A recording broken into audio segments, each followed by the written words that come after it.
Menjadi perseroan berbadan hukum, tentu ada beberapa hal yang menguntungkan bagi saudara. Yang pertama, ada pemisahan harta pribadi dengan harta perseroan. Yang kedua, kemudahan akses terhadap perbankan. Yang ketiga, ada peningkatan kepercayaan masyarakat terhadap usaha saudara. Yang keempat, ada kemudahan dalam melakukan perikatan transaksi dengan pihak lain. Sekian, assalamualaikum warahmatullahi wabarakatuh. Gorontalo pasti bisa loh.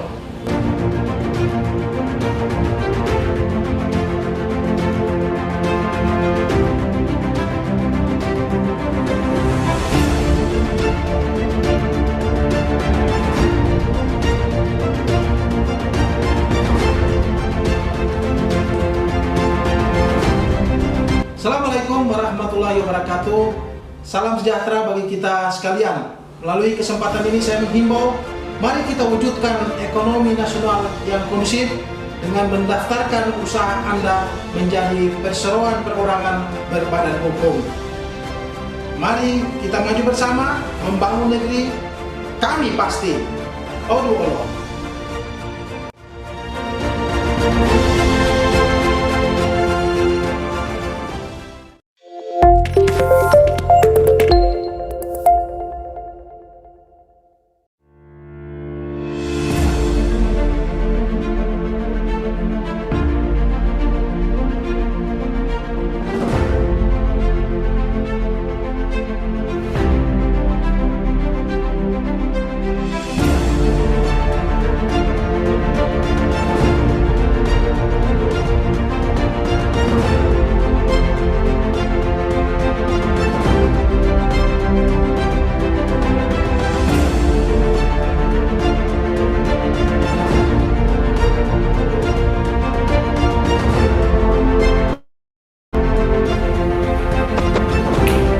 Assalamualaikum warahmatullahi wabarakatuh. Selamat siang dan salam sejahtera untuk kita semua. Saya selaku Kepala Kantor Wilayah Kementerian Hukum dan HAM Provinsi Gorontalo menghimbau kepada seluruh pelaku usaha di Provinsi Gorontalo, usaha mikro dan usaha kecil, untuk mendaftarkan usahanya menjadi perseroan perseorangan berbadan hukum. Apabila saudara mendaftarkan usaha saudara menjadi perseroan berbadan hukum, tentu ada beberapa hal yang menguntungkan bagi saudara. Yang pertama, ada pemisahan harta pribadi dengan harta perseroan. Yang kedua, kemudahan akses terhadap perbankan. Yang ketiga, ada peningkatan kepercayaan masyarakat terhadap usaha saudara. Yang keempat, ada kemudahan dalam melakukan perikatan transaksi dengan pihak lain. Sekian, assalamualaikum warahmatullahi wabarakatuh. Gorontalo pasti bisa loh.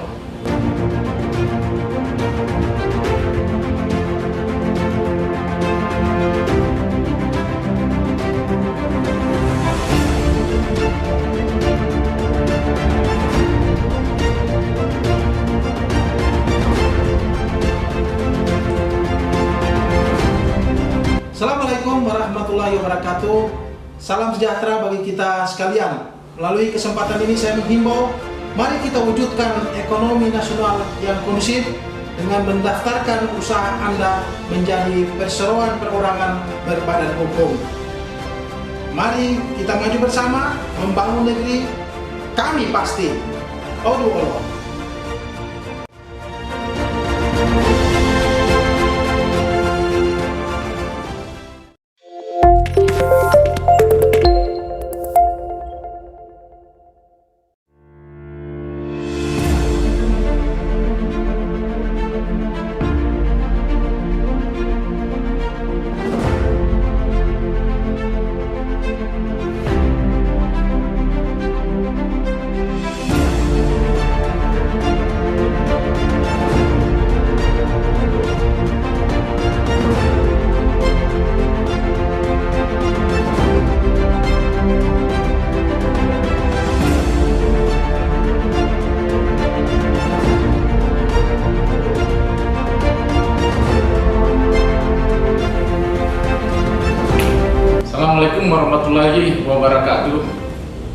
Selamat siang dan salam sejahtera untuk kita semua. Saya selaku Kepala Kantor Wilayah Kementerian Hukum dan HAM Provinsi Gorontalo menghimbau kepada seluruh pelaku usaha di Provinsi Gorontalo, usaha mikro dan usaha kecil, untuk mendaftarkan usahanya menjadi perseroan perseorangan berbadan hukum. Apabila saudara mendaftarkan usaha saudara menjadi perseroan berbadan hukum, tentu ada beberapa hal yang menguntungkan bagi saudara. Yang pertama, ada pemisahan harta pribadi dengan harta perseroan. Yang kedua, kemudahan akses terhadap perbankan. Yang ketiga, ada peningkatan kepercayaan masyarakat terhadap usaha saudara. Yang keempat, ada kemudahan dalam melakukan perikatan transaksi dengan pihak lain. Sekian, assalamualaikum warahmatullahi wabarakatuh. Gorontalo pasti bisa loh.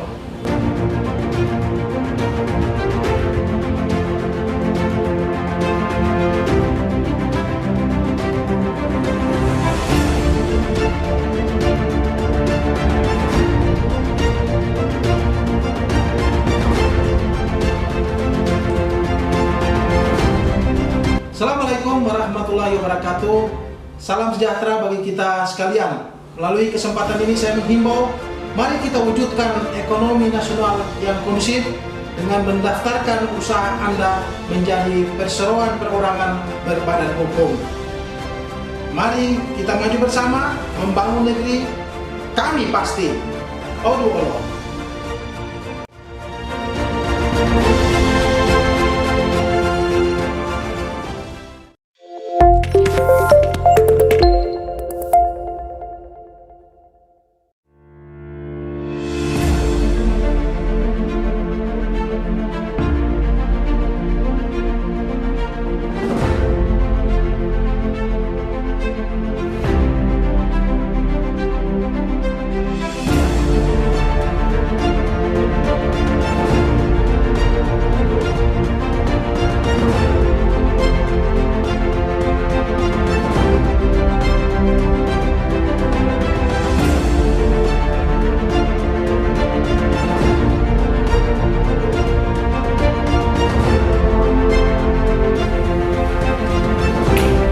Assalamualaikum warahmatullahi wabarakatuh. Selamat siang dan salam sejahtera untuk kita semua. Saya selaku Kepala Kantor Wilayah Kementerian Hukum dan HAM Provinsi Gorontalo menghimbau kepada seluruh pelaku usaha di Provinsi Gorontalo, usaha mikro dan usaha kecil, untuk mendaftarkan usahanya menjadi perseroan perseorangan berbadan hukum. Apabila saudara mendaftarkan usaha saudara menjadi perseroan berbadan hukum, tentu ada beberapa hal yang menguntungkan bagi saudara. Yang pertama, ada pemisahan harta pribadi dengan harta perseroan. Yang kedua, kemudahan akses terhadap perbankan. Yang ketiga, ada peningkatan kepercayaan masyarakat terhadap usaha saudara. Yang keempat, ada kemudahan dalam melakukan perikatan transaksi dengan pihak lain. Sekian, assalamualaikum warahmatullahi wabarakatuh. Gorontalo pasti bisa loh.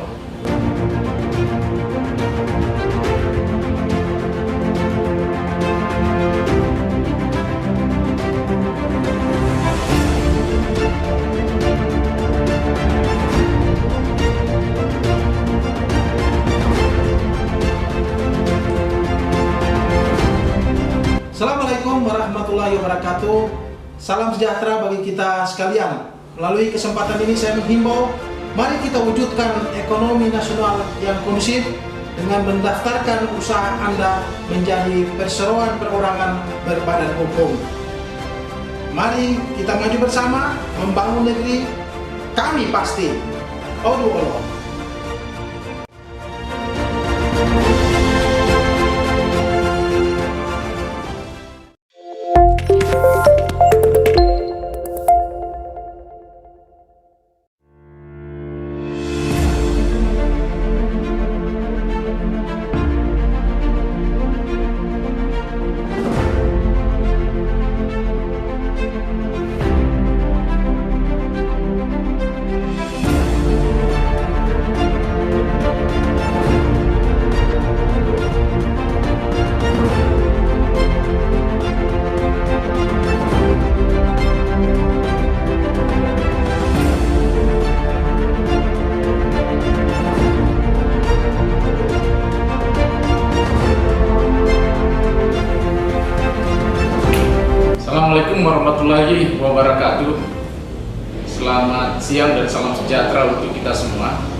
Saya selaku Kepala Kantor Wilayah Kementerian Hukum dan HAM Provinsi Gorontalo menghimbau kepada seluruh pelaku usaha di Provinsi Gorontalo, usaha mikro dan usaha kecil, untuk mendaftarkan usahanya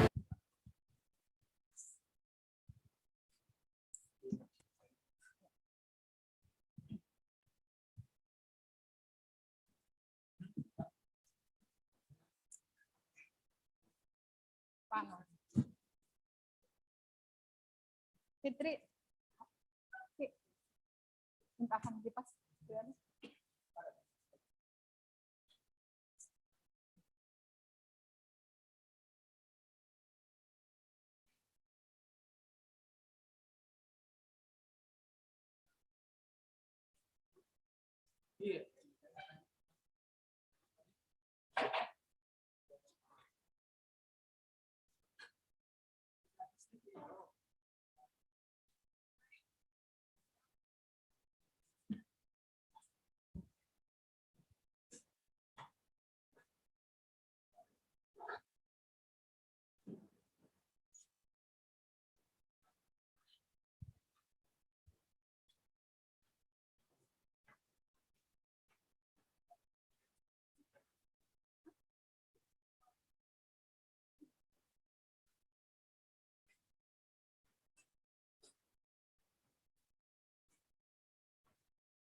Baik, Assalamualaikum warahmatullahi wabarakatuh. Selamat siang, salam sejahtera bagi kita sekalian. Selamat siang yang panas kalau saya bilang. Saya ingin menyapa dulu sahabat pengayoman yang baik yang hadir secara langsung. Terima kasih atas kesediaannya Bapak Ibu sudah bersedia hadir di sini di TikTok Cafe ya. Sekarang ini kami menyapa sahabat pengayoman. Kami sedang berada di lokasi di TikTok Coffee, tepatnya di Kabupaten Gorontalo Utara. Perkenalkan, masih dengan host yang kemarin-kemarin, saya Martina Sapii, JFT Penyuluh Hukum dari Kantor Wilayah Kementerian Hukum dan Hak Asasi Manusia Gorontalo, kembali hadir menyapa sahabat pengayoman dalam dialog interaktif Kakanwil Menyapa. Siang hari ini Kakanwil Menyapa hadir di Kabupaten Gorontalo Utara. Sudah hadir juga teman-teman dari UKM-IKM ya, binaan dari Dinas Perindak Kabupaten Gorontalo Utara. Masya Allah, terima kasih Bapak Ibu. Dari Dinas Perindak juga sudah hadir, dari Dinas Perindak Provinsi juga sudah hadir. Terima kasih jauh-jauh sudah ke sini, sudah menemani kami dalam memberikan informasi-informasi hukum kepada seluruh sahabat pengayoman, seluruh masyarakat, khususnya hari ini ada di Kabupaten Gorontalo Utara. Kami berharap semoga sahabat pengayoman tidak pernah bosan-bosan ya menerima informasi-informasi dari kami, sebab walaupun topik kita topik berulang, karena memang kami ditugaskan untuk terus untuk mensosialisasikan terkait Undang-Undang Cipta Kerja, terkait perseroan perorangan, walaupun memang setelah dibahas kemarin-kemarin, kalau yang sudah mengikuti memang belum launching aplikasinya, namun memang kami akan terus mensosialisasikan ya. Hari ini kembali hadir bersama saya 3 narasumber. Boleh ini kalau yang sahabat pengayoman yang nonton di YouTube mungkin sudah kenal beliau-beliau ini. Namun yang di Gorontalo Utara baru ketemu ya. Saya izin memperkenalkan satu persatu. Yang pertama, narasumber pertama, tamu spesial yaitu pimpinan kami, Kepala Kantor Wilayah Kementerian Hukum dan Hak Asasi Manusia Gorontalo, Bapak Hantor Situmorang SPD MSI. Selamat siang Bapak. Ya, kita dari semalam ini masalahnya mic mulu ya. Ya, selamat siang. Iya. Ini sudah bagus mic-nya. Assalamualaikum warahmatullahi wabarakatuh. Seluruh sahabat pengayoman dan rekan-rekan yang ada di studio ya, di Ya. studio TikTok Camp. Pada siang hari ini kita akan menyampaikan beberapa informasi tentang perusahaan perseorangan.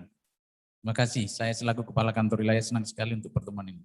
Gorontalo Utara Pak, seperti biasa saya tanya-tanya dulu Bapak sudah pelesir kemana di Gorontalo Utara ini?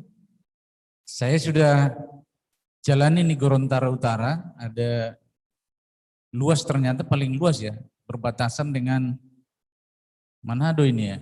Iya. Ya. Wah, saya sudah ke Atinggola sampai ke Manado udah lurus saya. Saya lempangin ke Manado. Tapi di sini luar biasa pantai-pantainya bagus-bagus ya. Sudah kita masuk ke Saronde, sudah menginap di Saronde. Okay. Luar biasa kita mandi-mandi di pantai Saronde yang pasir putihnya luar biasa dan pantainya landai untuk renang luar biasa enaknya di sana. Terima kasih. Bukan main. Bapak ya, luar biasa Gorontalo Utara. Bapak orang Jakarta sudah pernah nginap di Saronde, saya orang Gorontalo belum pernah nginap. Nah itu makanya cintailah. Cintailah negeri ini. Iya. Karena saya juga melihat banyak teman-teman kok ini suasananya Gorontalo Utara terutama Saronde ini bagus sekali gitu. Tapi saya tanya teman-teman udah pernah? Belum. Udah pernah? Belum. Nah, ini kemana? Ini di dunia maya sudah rame kok di dunia nyata belum gitu. Makasih. Iya. Sekedar kami informasikan beliau ini sudah pernah ketemu mantan Kepala Dinas Pariwisata Garut ya Pak ya. Pak Fritz Ano sudah banyak juga ngobrol-ngobrol mungkin tentang pariwisata Gorontalo. Makanannya kuah asam tadi enak Pak, enak ya. Kalau anak saya bilang makanannya nggak ada yang enak. Iya. Semuanya enak sekali. Enak sekali. Baik, itu tadi sedikit perkenalan dari beliau, dari Pak Kakanwil. Beliau ini bukan main, setahu saya beliau baru balik dari Garut, kembali lagi hanya untuk ketemu Bapak Ibu di sini.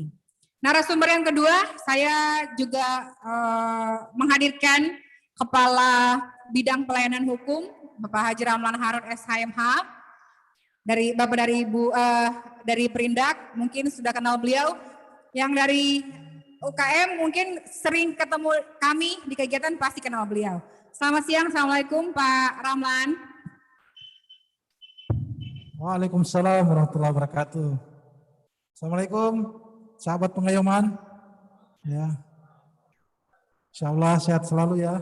Kita ketemu lagi ya dalam situasi suasana pandemi. Kalau kemarin kita sosialisasi santai, ini agak sedikit kita harus jaga jarak, menggunakan masker, ya, gitu. Iya, jadi kalau kata orang memang kita harus berpanas-panas ya Pak Haji, supaya virusnya hilang. Ya, baik. Di sini juga sudah hadir beberapa pelaku usaha. Ini ibunya, sudah hadir Ibu Lila. Beliau adalah Kepala Bidang UMKM dari Dinas Koperasi, Perindustrian dan Perdagangan Provinsi Gorontalo, jauh-jauh dari Provinsi Gorontalo ya ke sini menyambangi Kabupaten Gorontalo Utara. Selamat siang, Assalamualaikum warahmatullahi wabarakatuh, Bu Lila. Waalaikumsalam warahmatullahi wabarakatuh. Selamat siang teman-teman semua.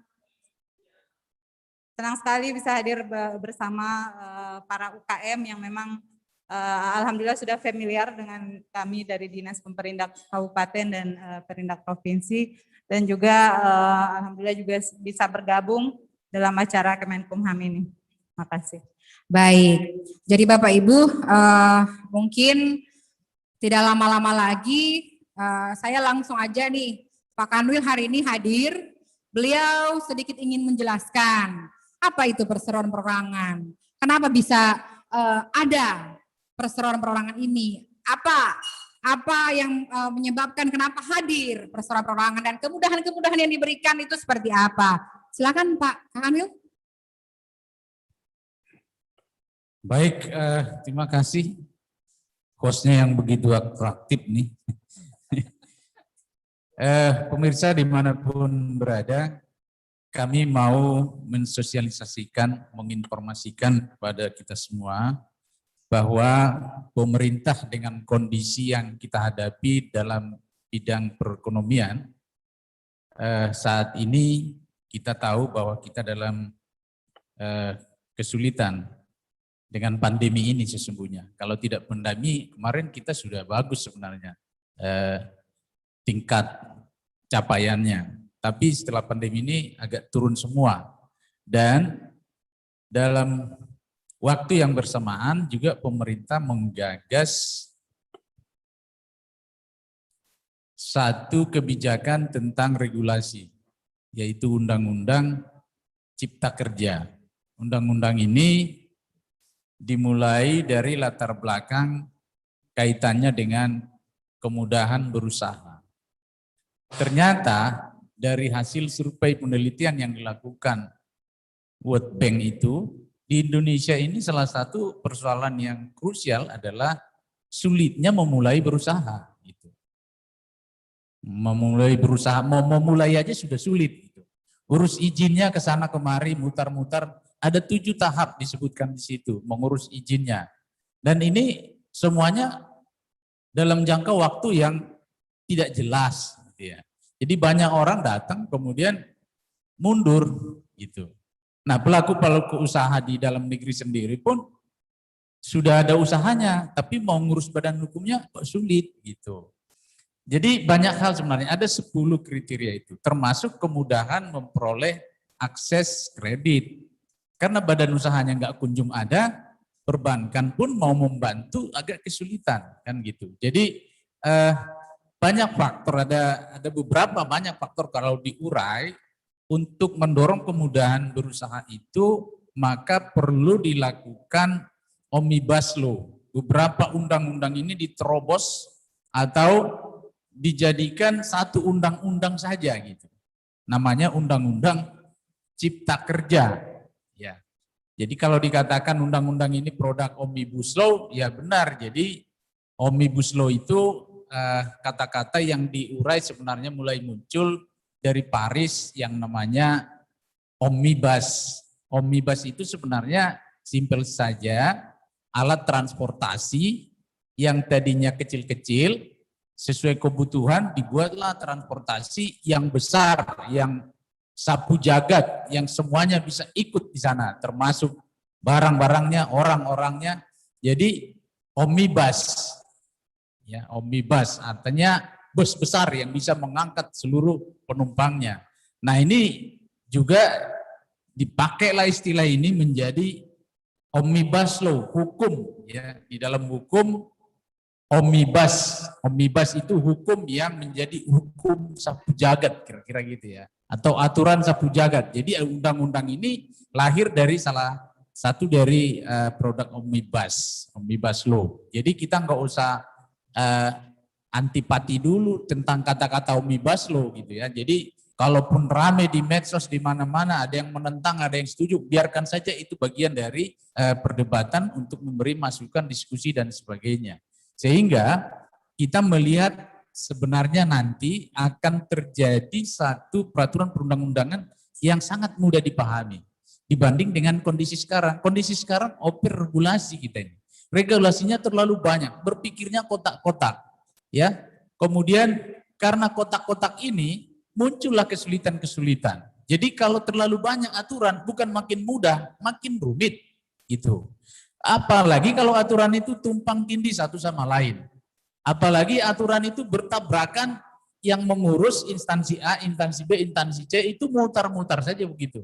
Jadi persoalan yang menyulitkan. Akhirnya pemerintah melalui Pak Presiden Jokowi membuat program omnibus law, jadi undang-undang yang tadinya bertabrakan harus diluruskan. Bila perlu beberapa undang-undang digabung menjadi satu undang-undang gitu, supaya lebih mudah diterapkan. Nah, ini cerita dari awalnya. Nah, sekarang sudah ada Undang-Undang Cipta Kerja, dan undang-undang ini pemerintah memangkas regulasi yang menghambat baik di tingkat pusat maupun di tingkat daerah, dan memberikan kemudahan dalam berusaha terutama bagi sektor usaha mikro dan kecil. Nah, undang-undang ini menghadirkan jenis badan usaha baru yaitu perseroan perorangan dengan tanggung jawab terbatas. Nah, ini yang mau kita diskusikan pada siang hari ini. Terima kasih. Iya, mungkin hal juga yang perlu diluruskan Pak Kanwil, banyak pemahaman orang-orang itu karena adanya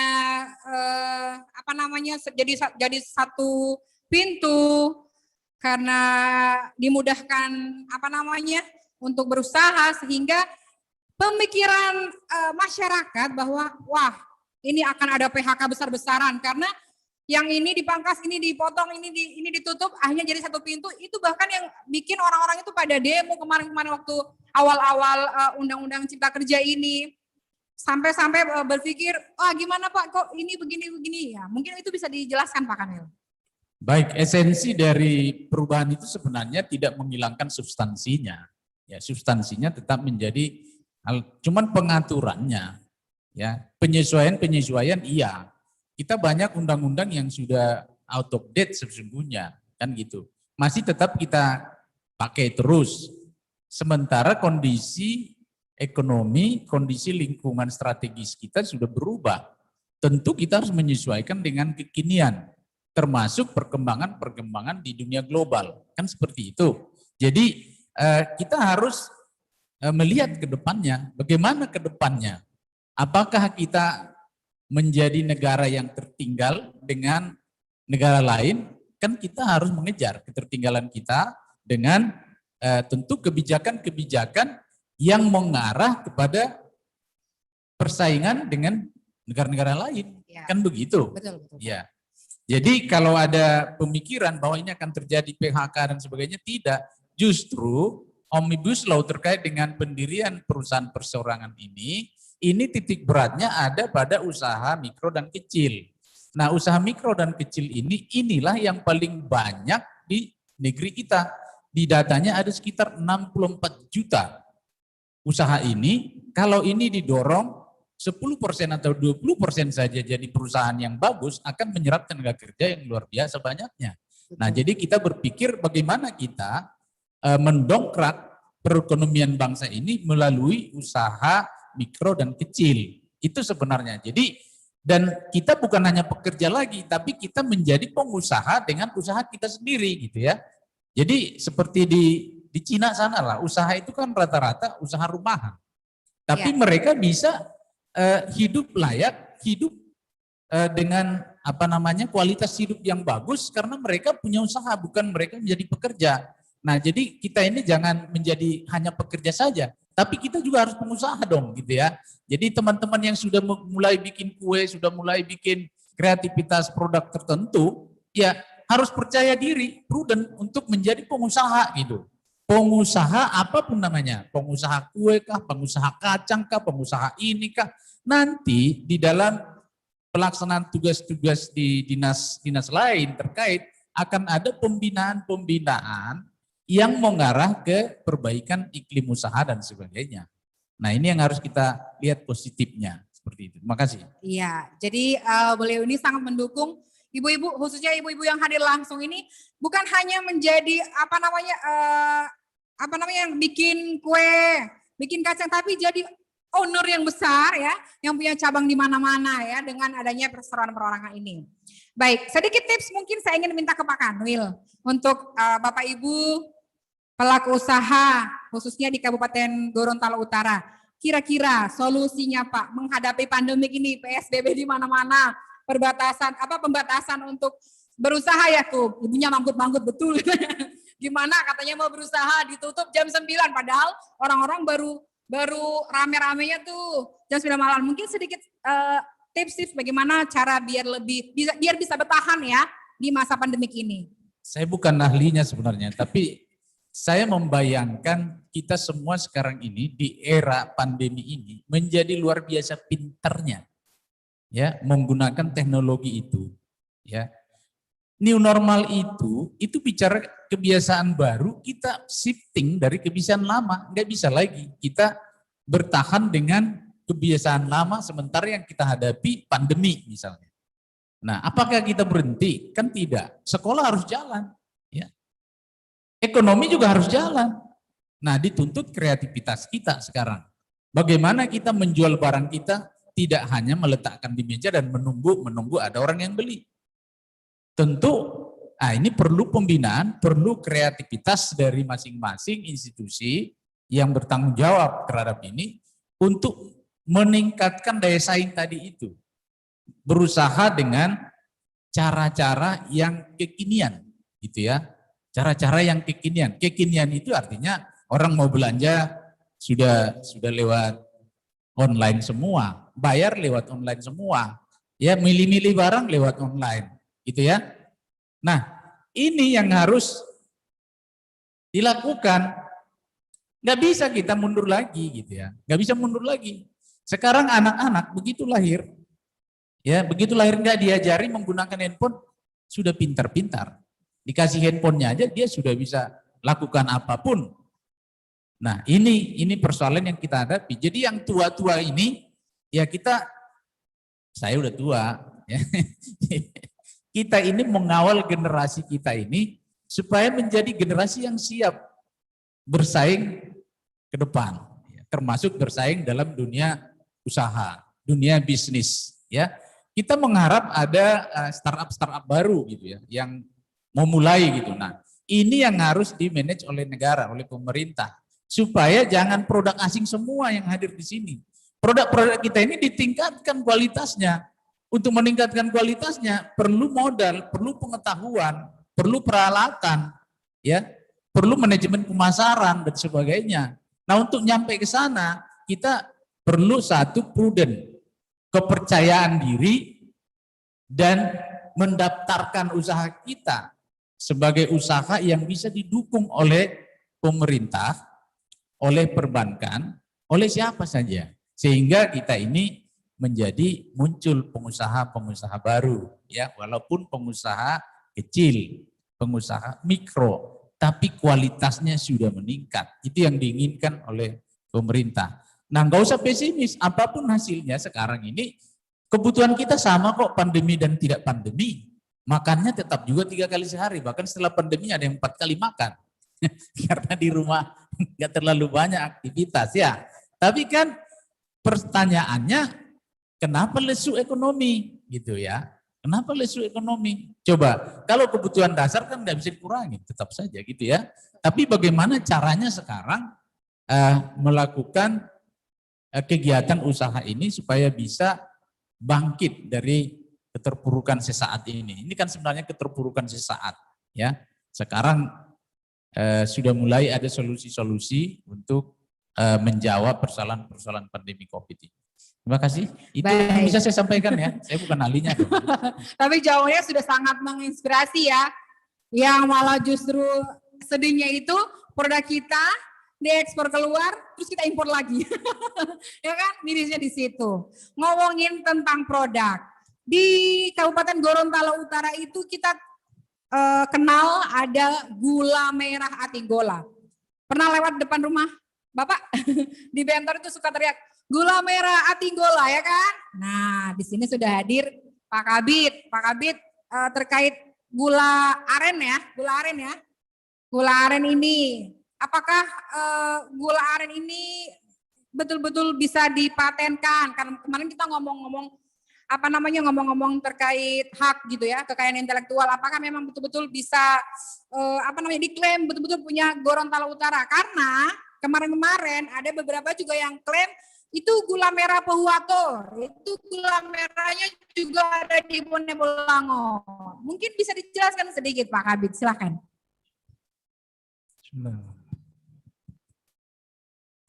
Ya, terima kasih Bu Vina. Tadi sempat diangkat terkait dengan produk khas dari daerah Gorontalo Utara, yakni gula aren Atinggola. Alhamdulillah di tahun 2018 Pak Wenda ya, 18 kita sudah daftarkan itu ke kementerian kami oleh Direktorat Jenderal Intelektual untuk menjadi produk indikasi geografis. Luar biasa, Gorot memiliki sebuah produk yang bisa mendatangkan nilai ekonomis bagi masyarakat. Kenapa saya sampaikan begitu? Dengan adanya produk itu, wisatawan itu bisa datang ke sini, lebih banyak ke sini. Mereka tertarik apa produk khas di daerah itu. Bahkan Kementerian Pariwisata, mereka untuk objek-objek wisata, ya ketika orang datang ke tempat itu, mereka pulang membawa produk khas dari daerah itu. Dan Gorontalo alhamdulillah sudah ada gula aren Atinggola. Kintamani Bali itu terkenal karena ada kopinya, kopi Kintamani. Begitu juga dengan Gayo Aceh, susu kuda liar Nusa Tenggara Barat. Jadi orang ada ketertarikan akan, ini kaitan dengan peningkatan taraf ekonomi masyarakat.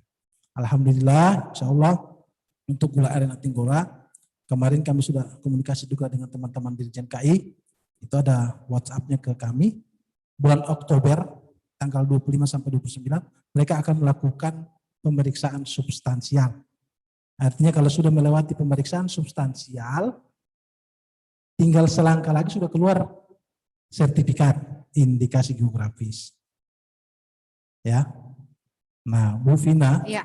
kelebihan dari sebuah sertifikat, ya, baik yang hak kekayaan intelektual individual maupun yang komunal ini sangat bermanfaat bagi masyarakat. Artinya begini, setiap ketika produk ini sudah diakui, sudah dilindungi oleh negara, masyarakat atau konsumen kita mau membeli produk itu, mereka pasti akan hati-hati. Mereka akan mencari yang mana yang asli. Biarpun harganya mahal, pasti mereka akan cari. Karena yang penting asli. Yang penting asli. Nah, dengan kita memiliki sertifikat indikasi geografis, setiap produk gula aren itu akan ada label indikasi geografis. Jadi untuk menunjukkan keaslian dari produk itu, ada label indikasi geografis. Ya. Jadi orang tidak akan sembarang lagi. Iya. Itu kayak disampaikan ada yang jualan di Bentor, gula aren Atinggola. Apa betul gula arennya berasal dari petani gula aren yang sudah dilindungi oleh negara? Karena kalau dari Goro itu betul-betul manis ya. Ya, rasanya ada memang manisnya, ada iya. asamnya, dan itu merupakan karakternya. Iya. Nah, jadi perlindungan dalam sebuah produk indikasi geografis itu ada tiga. Ada tiga hal. Yang pertama kualitasnya. Yang kedua adalah karakteristiknya. Dia memiliki kekhasan. Dan yang ketiga adalah reputasi. Dia telah memiliki nama. Orang tidak akan beli kalau bukan gula aren Atinggola. Artinya gula aren Atinggola ini sudah melekat di hati masyarakat. Iya. Ya, sehingga orang sering memalsukan gula aren itu. Sudah Bu, ini gula aren Atinggola. Betul ini. Padahal tidak betul. Palsu. Nah ini insya Allah, ini tadi saya sampaikan Oktober ini akan keluar pemeriksaan substansialnya Pak Wenda. Memang agak sedikit terlambat Pak. Kami juga sudah melapor ke Pak Kanwil. Karena ini masa pandemi Pak. Yang seharusnya tim itu sudah turun untuk pemeriksaan substansial itu di awal tahun. Tapi karena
itu sudah dicatatkan sebagai milik masyarakat Provinsi Gorontalo.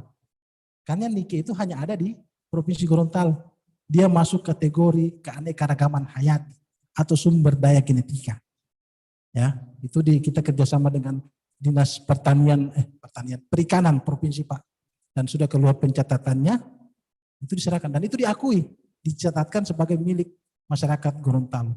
Nike, yang muncul nanti bulan gelap, sudah diakui. Namanya Duo, pasti milik Gorontalo.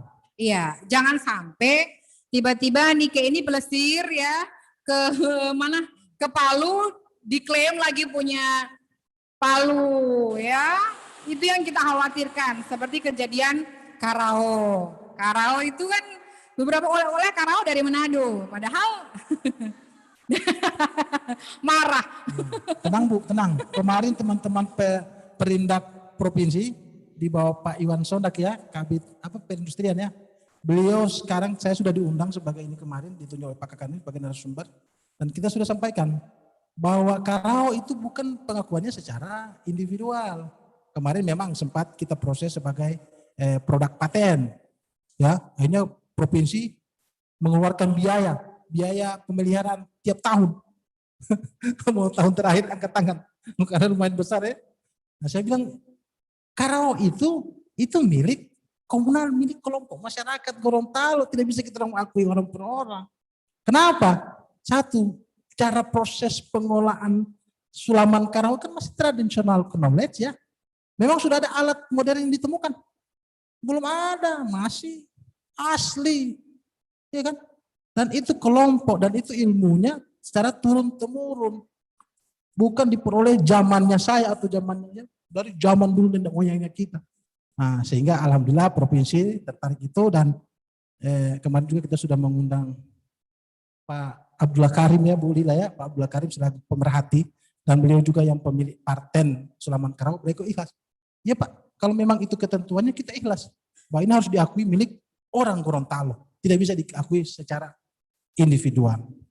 Iya, jadi ibu-ibu ini selaku mungkin pelaku Karao langsung, aduh, capek-capek bikin diklaim sama orang. Sakit ya Bu, iya itu makanya kami hadir di sini sering ya wajib mensosialisasikan terkait kekayaan intelektual. Nah, saya ke Ibu Lila dulu. Bu Lila, dalam kondisi pandemik ini kira-kira langkah-langkah apa yang dilakukan oleh Dinas Perindustrian dan Perdagangan dalam membantu, mengingat di masa pandemi ini justru malah banyak yang banting setir ya menjadi pelaku-pelaku usaha baik di bidang kuliner dan apa saja. Kira-kira mungkin bantuan-bantuan atau mungkin langkah-langkah yang dilakukan oleh Dinas Perindak Provinsi sendiri itu seperti apa? Baik, terima kasih Mbak Vina. Jadi kami dari Dinas memang setelah pandemi terhitung Maret 2020. Jadi kita memang harus kerja keras dalam lebih mendampingi para UKM karena pandemi ini ternyata di data 90% turun. Jadi permintaannya sangat turun secara signifikan dan kita dari dinas memang harus berusaha melakukan hal-hal untuk membantu para UKM ini. Yang pertama kita terus ada pusat layanan usaha terpadu di kantor kami dan itu kita jadikan sebagai crisis center untuk UKM. Jadi kira-kira UKM yang kadang ada para UKM yang terdampak COVID ternyata dampak psikologisnya sangat berat sehingga berpengaruh pada usahanya, itu kita dampingi terus. Kemudian UKM-UKM yang pasti banyak sekali permintaannya menurun, bahan bakunya susah, kemudian karyawannya mereka harus di PHK karena tidak ada permintaan sehingga mereka harus menurunkan kapasitas produksinya sampai 50%. Jadi itu yang kita, walaupun secara virtual meeting memang kita laksanakan hal-hal terkait pembinaan dan pendampingan untuk para UKM. Beberapa kegiatan untuk peningkatan kompetensi baik untuk bagaimana mereka mengedukasi mereka untuk digital marketing, bagaimana mereka mengalihkan sistem penjualan mereka dari offline ke online, kemudian bagaimana mereka mengalihkan produknya yang biasanya konveksi atau karao yang mungkin pasti permintaannya sangat turun, kita alihkan produknya ke masker mungkin yang sangat dibutuhkan. Jadi pengusaha karao mereka ada motif karaonya di maskernya sehingga penjualannya tetap walaupun memang turun pasti. Cuman tetap mereka ada produksi, karyawannya mereka gaji dan mereka ada pendapatan di situ. Kemudian juga misalnya gula aren, bagaimana kita bina mereka bisa membuat hand sanitizer dari lokal Gorontalo. Kita kerjasama dengan HIPMI, bagaimana Gorontalo mempunyai hand sanitizer yang bisa dijual untuk di lokal Gorontalo. Dan alhamdulillah itu sudah berjalan dan dengan dukungan dari pemerintah provinsi dan juga pemerintah kabupaten, kota yang sangat mendukung untuk pendanaan dan penganggaran untuk pembinaan UKM ini. Dan juga kita adakan stimulan Mbak Vina. Jadi ada stimulan modal baik dari kementerian, dari yang saya jelaskan tadi malam ada BPUM, kemudian dari pemerintah provinsi juga ada menggelontorkan permodalan untuk UKM yang alhamdulillah Gorut mendapat porsi untuk tahun 2020 itu sebanyak 600 lebih UKM. Itu 1,5 juta per UKM, walaupun memang sedikit, tapi minimal mereka bisa membantu bagaimana menstimulasi usaha mereka. Boleh tepuk tangan dulu untuk Ibu Lila, ini 600 lebih loh UKM yang bisa dapat bantuan walaupun jumlahnya tidak besar, namun itu juga sangat-sangat membantu ya Bu Lila ya. Tapi saya tertarik dengan pelatihan digital ya, karena memang orang ya pelaku usaha kalau biasa menjual secara offline itu biasa orang beli makanan pulang protes di rumah. Kalau online, nih pesan online tiba-tiba nggak enak atau mungkin ukurannya tidak sesuai langsung posting di sosmed, wah ini tidak sesuai, ini penipu nih begini-begini. Akhirnya kan pencemaran nama baik lagi dan bisa juga membuat pelaku usaha juga sampai kehilangan semangat untuk berusaha. Iya betul. Pelatihan digital itu bagus sekali Bu Lila. Jadi banyak sekali misalnya tema-tema yang terkait dengan digital marketing yang kita edukasi ke UKM. Salah satunya yang kecilnya mungkin kita bagaimana UKM bisa menentukan titik lokasi UKM-nya, usahanya. Jadi sehingga kalau misalnya ojol mau cari untuk di Google Map itu sudah terdaftar jadi UKM Mikas misalnya. Jadi ini ada hadir Pak Supanto. Jadi orang di kota sudah tahu, oh berarti titik lokasinya di sini. Itu kita edukasi bagaimana para UKM bisa menentukan titik lokasi usahanya. Dan dari hal yang kecil itu walaupun orang di kota di Bone Bolango itu bisa tahu langsung ke titik UKM-nya itu bisa. Dan juga untuk peningkatan mindset mungkin ya Mbak Vina. Jadi bagaimana mereka menjaga kualitas produk mereka, jangan sampai terjadi seperti itu. Jadi yang difoto harus sama dengan produk realnya. Jadi bagaimana mereka menjaga itu kapasitas kualitasnya dan juga rasanya itu untuk pangan ya. Jadi itu mungkin yang kita edukasi. Di samping ada beberapa hal lagi, misalnya mereka bisa menggunakan Google Business, bagaimana mereka ada caption yang menarik untuk bisa pembaca di Instagram, mungkin di Facebook bisa tertarik sehingga mungkin itu ada trik-trik khusus yang kita edukasi ke mereka. Baik, pertanyaan saya di Gorontalo Utara sudah ada ojol? Sudah? Belum ada ya?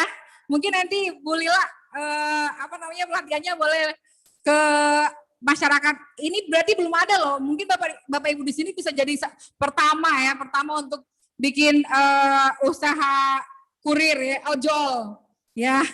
Jangan salah loh Mbak Vina, ya. Ini pembelinya di kota Gorontalo banyak. Jadi mereka kirim pakai mobil gitu, walaupun memang angkot ya? di lokal belum ada ojol. Oke, tapi kalau ada ojol lagi malah lebih bagus lagi ya, biar biayanya lebih murah, terus juga lebih gampang diakses. Tadi itu penting, Bu, jangan sampai Ibu posting ya, jual ini, harga inbox, matotono buat inbox boti, sebelah mana?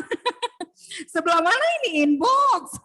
Saya cuma bisa SMS ya kan, yang seperti itu mungkin penting. Baik, untuk sahabat pengayoman yang di sini maupun yang nonton live streaming, boleh kita sharing ya, kita diskusi dengan Bapak dan Ibu.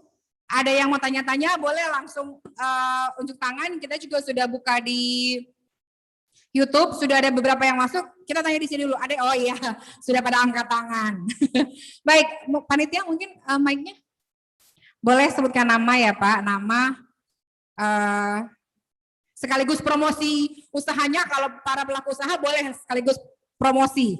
Silahkan.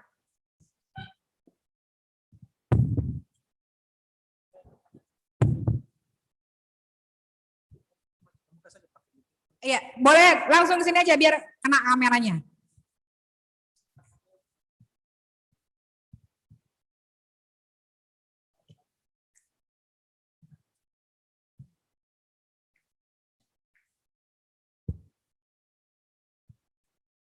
Ya.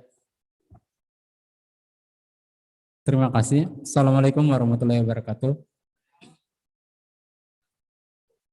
Langsung saja, ini mengenai hak kekayaan intelektual. Ini perkenalkan, nama saya Sardan Jukiro dari Atinggola. Kebetulan telah menyinggung tadi gula merah Atinggola. Kebetulan kalau sayanya ini gula merah cair Atinggola. Ya, alhamdulillah masih belum 1 tahun ya, masih balita.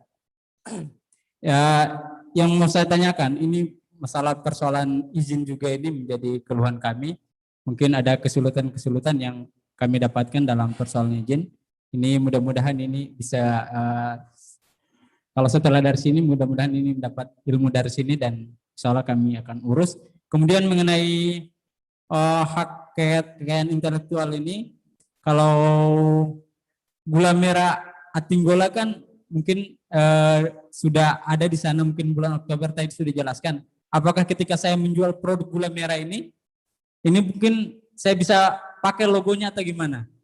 Ya, mungkin itu pertanyaannya. Sebelum saya juga mengurus insya Allah PIRT-nya juga. Kemudian mengenai produk tadi, kenapa mungkin di Indonesia ini kurang lebih tadi Pak Kanul telah menyebut 64 juta ya UMKM yang ada di Indonesia, seluruh Indonesia.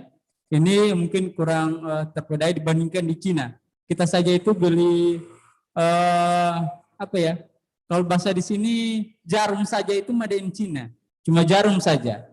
Apakah pertanyaan Indonesia tidak? Pertanyaannya Indonesia tidak bisa buat jarum gitu. Jadi ini mungkin ini salah satunya adalah bagian dari pemerintah bagaimana mendampingi UMKM ini, mungkin pendataan, membimbing dan sebagainya, sehingga produk-produk yang ada di desa itu bisa membooming dan bisa dikenal. Bisa dikenal itu dari segi kualitas dan di sini izinnya ya, izin produksi dan sebagainya halal maupun PIRT maupun BPOM sudah ada. Itu saya rasa ini akan terkenal ya. Itu kendala kami. Ini saya di sini mungkin belum sampai 1 tahun, tapi diajak oleh Pak Mikas tadi, Pak Supanto Patinggi dalam bergabung di UMKM.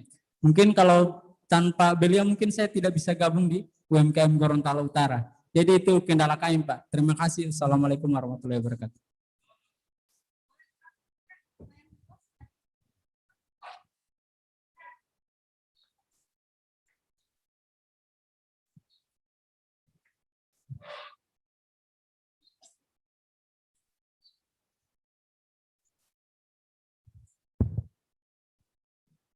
Ya, terima kasih. Bismillahirrahmanirrahim. Assalamualaikum warahmatullahi wabarakatuh. Nama saya Supanto Patingki. Produk saya disebut mikas. Apa itu mikas? Minyak kelapa kampung super Gorontalo Utara. Ya. Jadi pertama saya sangat tertarik dengan apa yang sudah disampaikan oleh pemateri tadi dan itu sangat luar biasa. Yang jadi pertanyaan kami yang pertama, ini kami kan skala industri rumah tangga. Mungkin ke depan kami punya target bagaimana bukan hanya sampai di industri rumah tangga, bisa mungkin menjadi perseroan perorangan. Nah, kira-kira tahapan apa yang akan kami lakukan ketika kami sampai di situ? Itu yang pertama. Yang kedua, ini persoalan perizinan sebagaimana disentil oleh teman kami itu, kami para UMKM itu sedang berhayal dengan adanya Undang-Undang Cipta Kerja ini, kami berhayal mungkin bicara perizinan ini secara otomatis kami tidak akan, birokrasi perizinan itu tidak akan susah. Ternyata di lapangan juga banyak yang harus kami urus. Salah satunya misalnya persoalan perizinan yang melalui aplikasi OSS. Kami berharap kalau memang instansi-instansi terkait itu bisa keroyokan, kalau perlu datang langsung ke kecamatan, misalnya ke Atinggola, kumpulkan para pelaku UMKM, dibantu untuk bagaimana izinnya itu bisa keluar OSS. Karena kami sadari bahwa kami pelaku UMKM itu mungkin seperti kami yang usia kami ini bisa dihitung dengan jari, tapi ada juga yang usianya yang jangan pun mengoperasikan HP Android, mencari jaringan saja agak sulit, apalagi bagaimana menginput perizinan OSS ini. Sehingga kami menyarankan kalau bisa ada istilah bukan jemput bola, kalau perlu rampas bola, kumpulkan para UMKM di setiap kecamatan, kemudian bantu. Misalnya Atinggola, titiknya mungkin di kecamatan, pelaku UMKM di Atinggola dikumpulkan dan dibantu bagaimana perizinan bisa keluar, supaya kami bisa mudah. Karena kami menyadari bahwa ketika setiap gerakan yang kami lakukan pasti berhubungan dengan perizinan. Tidak ada, kami mau go nasional, go internasional, produk kami lagi-lagi dibatasi oleh perizinan. Kami juga kan khawatir, jangan sampai ada orang yang memang pada saat ajalnya dia mengkonsumsi produk kami, tiba-tiba mati. Ini kan berbahaya. Nantinya kami juga akan berurusan dengan hukum. Padahal itu sudah ajalnya. Kalau memang kami sudah izin, sudah oke, mungkin kami juga bisa terbebas dari situ. Sebagaimana sentilan tadi, persoalan HKI gula merah. Jadi memang kemudian yang kedua persoalan gula merah ini.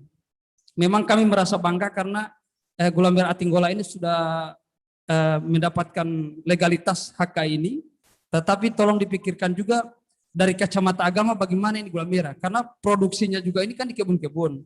Pasti di kebun itu, di Balongbong itu, orang bilang kita menjaga jangan sampai ada hewan-hewan yang berkeliaran, sehingga bisa peralatannya kan dikhawatirkan juga disentuh.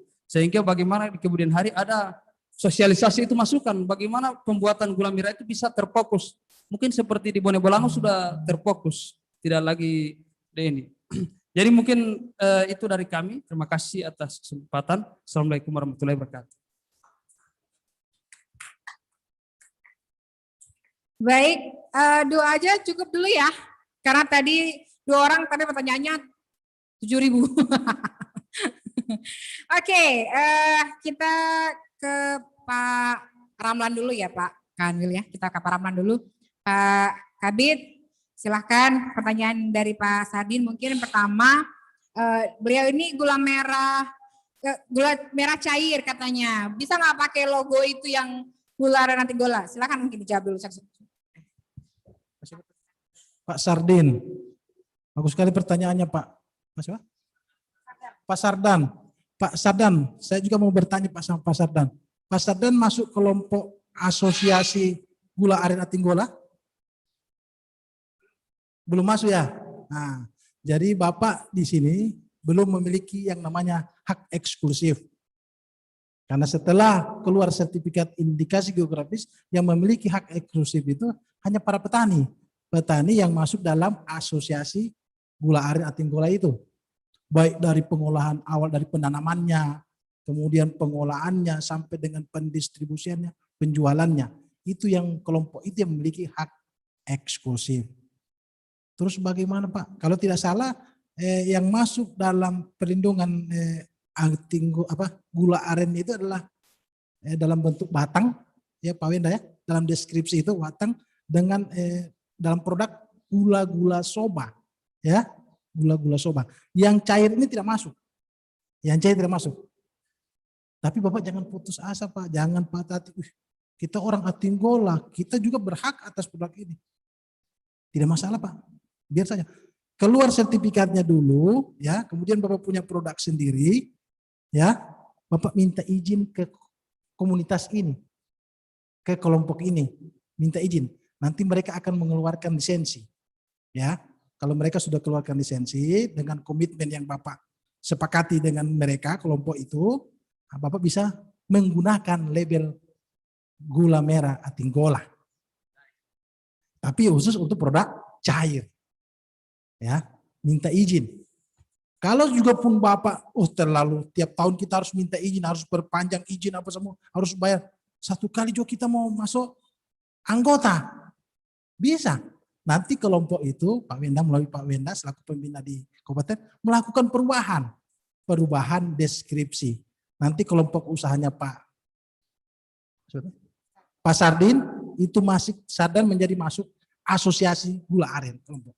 Artinya kalau sudah masuk kelompok berarti sudah memiliki hak eksklusif. Jadi ada dua solusi itu Pak. Yang pertama Bapak minta izin ke mereka, kan Bapak akan muncul dengan produk cair, minta izin Pak, lisensi ke mereka. Tapi harus ada perjanjian. Perjanjian itu biasanya Bapak harus mengeluarkan royalti, membayar, dan itu pendapatan buat komunitas gula aren itu Pak. Disitulah nilai ekonomisnya itu bagi kelompok itu. Karena kasihan mereka itu susah payah mereka. Itu yang saya bilang tadi, ada 3 hal yang harus mereka pertahankan. Kalau 3 hal ini mereka tidak bisa pertahankan, maka perlindungan indikasi geografis secara otomatis akan hilang. 3 hal tadi, nama baik, reputasi, kualitas, dan karakteristik. 3 hal itu yang harus mereka pertahankan. Ya juga saya sekalian menghimbau ke Pak Wenda insya Allah kalau keluar sertifikat, itu yang harus kita pantau Pak. Jadi tugas kita Bapak selaku pemerintah daerah, kami pemerintah pusat, wakil pemerintah pusat, kita mengontrol, kita melakukan pengawasan dan pembinaan. Pasal 70 ya Undang-Undang 20 2016. Itu kewajiban kita melakukan pembinaan dan pengawasan. 3 hal itu yang kita. Kalau hilang itu, salah satunya hilang, maka secara otomatis hilang perlindungan hukumnya. Ya. Terus apa pertanyaan kedua tadi? Minyak kelapa sawit. Minyak kelapa super. Kalau itu mau kita. Oh, birokrasi OSS. Jadi di OSS ini online single submission. Ini perizinan yang terintegrasi. Ya. Di kami itu Bapak dan Ibu, kalau orang mau mendirikan badan hukum yang disampaikan Pak Kakandu tadi ada termasuk personal perorangan, kemudian ada PT, ada yayasan, ada perkumpulan, ya. Kemudian untuk badan usaha seperti CV, firma, usaha dagang, ya, itu harus melalui pengesahan Menkumham dulu. Ya. Selama belum ada pengesahan dari Menkumham, tidak bisa diproses melalui online single submission. Itu dulu. Nah, jadi usahanya Bapak itu harus itu yang saya jelaskan semalam, ada 1.600 sekian jenis usaha yang harus kita sebutkan. Dan usaha yang kita pilih itu harus ada keterkaitannya, harus ada hubungannya. Jangan melompat-melompat. Saya tidak fokus. Saya mau bergerak di bidang pertanian. Tiba-tiba saya juga mau ambil perikanan, mau ambil yang untuk barang-barang harian. Nah, itu yang disebut oleh Pak Jokowi, tidak tahu mana yang mau kerja ini. Yang dia mau olah tidak jelas. Jadi pada saat Anda mau mengajukan pendirian di kantor notaris untuk akta pendiriannya, maksud dan tujuan harus jelas. Kegiatan usahanya ini untuk apa? Harus linier, harus satu jalan. Kalau pertambangan terus, perikanan terus, supaya tidak melompat-melompat, tidak fokus, nanti bakal tidak fokus. Nah setelah itu baru kita proses, nanti di kantor notaris mengajukan permohonan melalui SHBH, Sistem Administrasi Badan Hukum, itu ke Dirjen AHU. Keluar lain namanya SKP, pengesahan Menkumham. Itu untuk badan hukum. Tapi kalau untuk badan usaha, CV, firma, itu sampai sekarang masih manual Bapak dan Ibu. Masih manual. Jadi karena dia masih manual, karena belum terintegrasi, sehingga keluarannya Bu hanya dalam bentuk surat keterangan. SKT, surat keterangan terdaftar. SKT ya untuk badan usaha. Nah, kalau dua-dua itu sudah dikantongi, maka dia siap untuk masuk kepada sistem yang tadi OSS. Dan itu sudah ranahnya teman-teman di pelayanan satu atap. Ya, nanti akan keluarnya yang namanya NIB, nomor induk berusaha. Ya, seperti itu. Ya, jadi gitu kalau misalnya kenapa izinnya harus ataupun terlambat? Karena itu dari kita selaku pelaku usaha, maunya kita itu semua jenis usaha itu kita mau ambil. Kendati karena saat kita memasukkan ke aplikasi itu kan terbatas. Kita mau ambil ini pengeluhannya teman-teman notaris ke kami, Pak, ini pelaku usaha semua orang mau ambil, harus kamu masukin dalam akta itu. Di sistem kan sering blank, ulang lagi dari pertama. Jadi saran kami, kalau memang kegiatan usahanya mau ke satu titik, sudah fokus saja ke situ.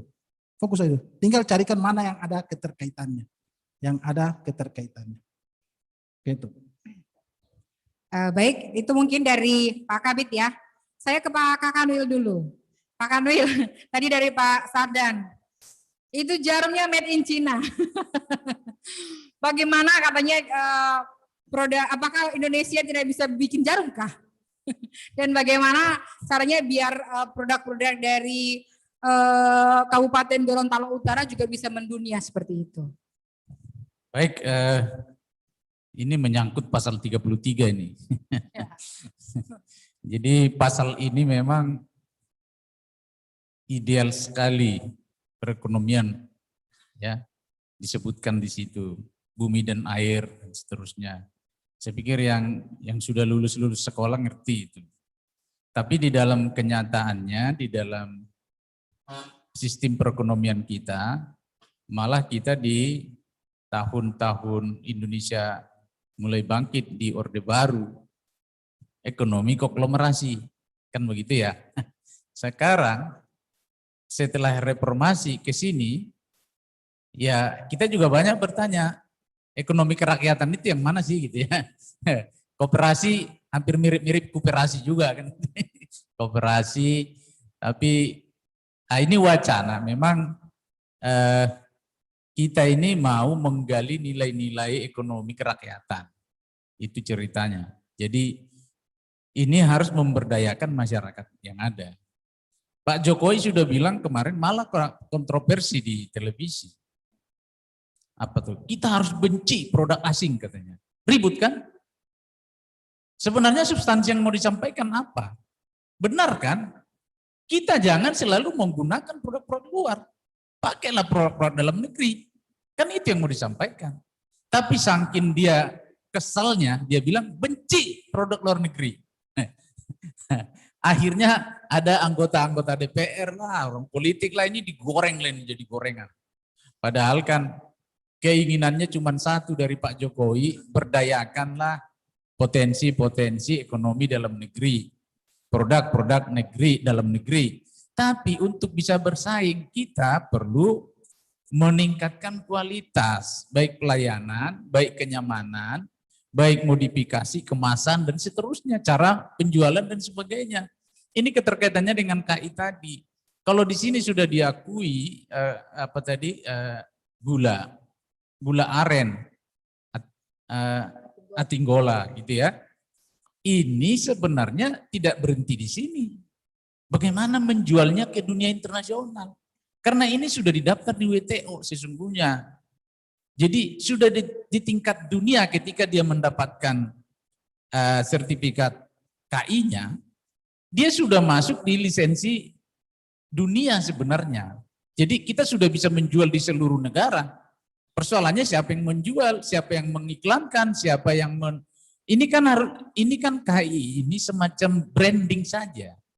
Supaya punya brand gitu ya. Punya nama. Begitu punya nama, maka kembali lagi bagaimana pengelolanya menjual gitu ya. Bisa dilihat contoh kami dulu tahun 2015 saya di Bangka itu ada produk hampir sama dengan ini juga, namanya di sana sahang. Sahang itu lada ya.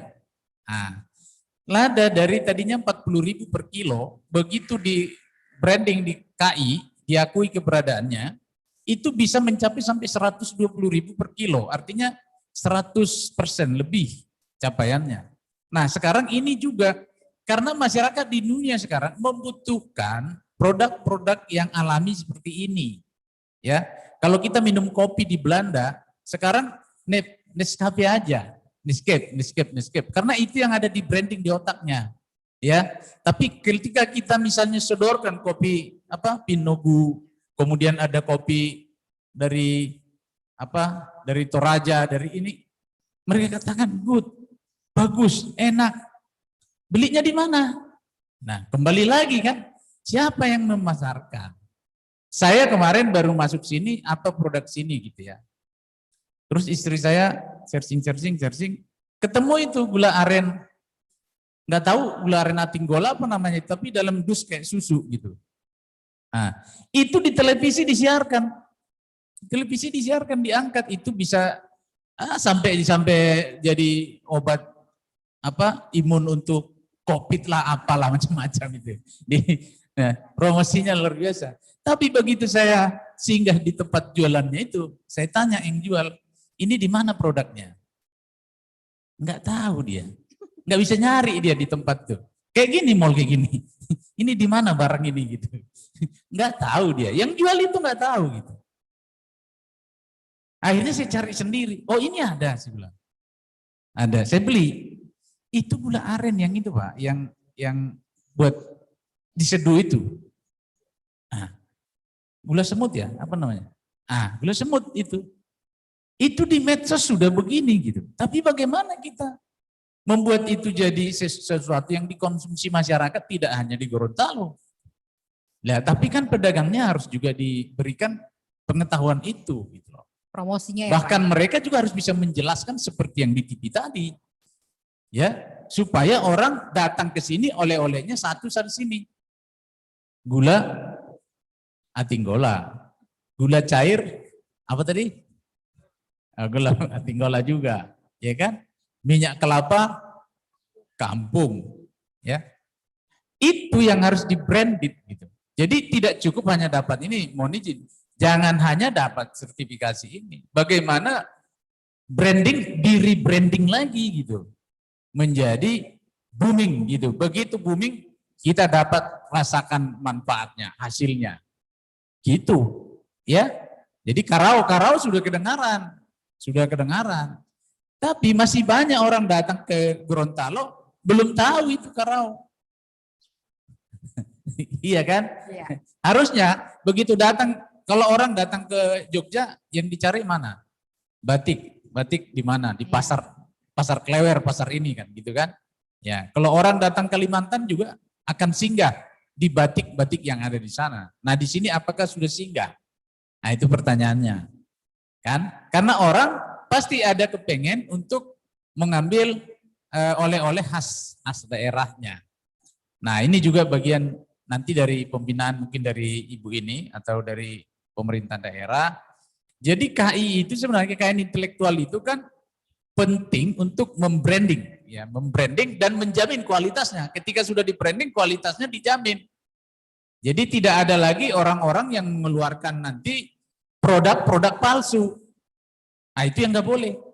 Jadi kayak kopi Pinogu kemarin kita sudah adakan satu rapat dengan APH supaya warung-warung itu jangan menggunakan kopi Pinogu tapi kopinya kopi Robusta yang dari mana gitu. Nanti merusak gitu. Jadi ini penting juga pemeliharaan, tidak hanya mendapatkan tapi bagaimana memelihara kualitas. Ketika orang membeli ya tidak seperti yang Ibu tadi sampaikan. Yang di handphone beda, tidak seindah aslinya gitu. Ya, kan ini persoalan main di dagang teknologi ya. Jadi memang harus ada jaminan kualitas. Ya, saya tambahkan sedikit ya. Maaf tadi saya salah menyampaikan jumlah dari dari BPS usaha mikro kecil itu tercatat 4.026, bukan 64 ya. 4.026 usaha ya. Dari 4.026 usaha ini dari Biro Pusat Statistik, ini total penyerapan hampir 17 juta tenaga kerja. Jadi kalau ini didorong menjadi badan usaha perseorangan, dia menambah tenaga kerja. Kalau usahanya bisa mendapatkan pembinaan, mendapatkan akses perbankan, kemudian diketahui oleh masyarakat, berbadan hukum lebih prudent lagi melaksanakan dan seterusnya. Jadi akan menyerap begitu banyak tenaga kerja. Nah, untuk kemudahan berusaha tadi pertanyaan dari Supanto, Pak Supanto. Pak Supanto tadi ini sudah mengatakan sulit gitu ya. Jadi kalau mau berusaha itu jangan dulu ada kata-kata sulit di pikiran, akhirnya nanti jadi sulit beneran gitu. Jadi iya kan, apa yang dipikirkan itu yang kadang-kadang menghambat ya. Jadi di pikirannya harus dilempangin dulu bahwa ini mudah gitu, supaya nanti ketika Bapak berurusan menjadi mudah gitu ya. Karena itulah. Nah, di sini Pak, untuk pendirian perseorangan ini kan tidak perlu ke notaris Pak. Bapak sendiri yang mendaftar, tidak perlu orang lain, gitu ya. Nah, ini yang harus diisi dalam data pernyataan pendirian itu meliputi nama perseroan perseorangan. Bapak sudah harus memikirkan sekarang nama perseroannya apa. Apakah nama tadi? Mikas. Apalah, silakan saja. Pikirkan dari sekarang dan bawa dalam doa tentunya. Supaya nanti ketika jadi lancar, ya. Jadi tercapai cita-cita gitu ya. Yang kedua, domisili dan alamatnya di mana? Ya. Domisili dan alamat perseroannya di mana. Yang ketiga, ya data pendiri perseroan perorangan, data Bapak sendiri, KTP-nya, kakaknya, dan seterusnya lah, ya, data pribadi. Kemudian harus punya NPWP. Nah sekarang buat NPWP itu mudah sekarang, kalau nggak salah gratis malah. Ya, bikin dulu NPWP. Nah, kalau NIK itu nomor induk kependudukan kan sudah otomatis di KTP ya. Kemudian kegiatan usahanya apa?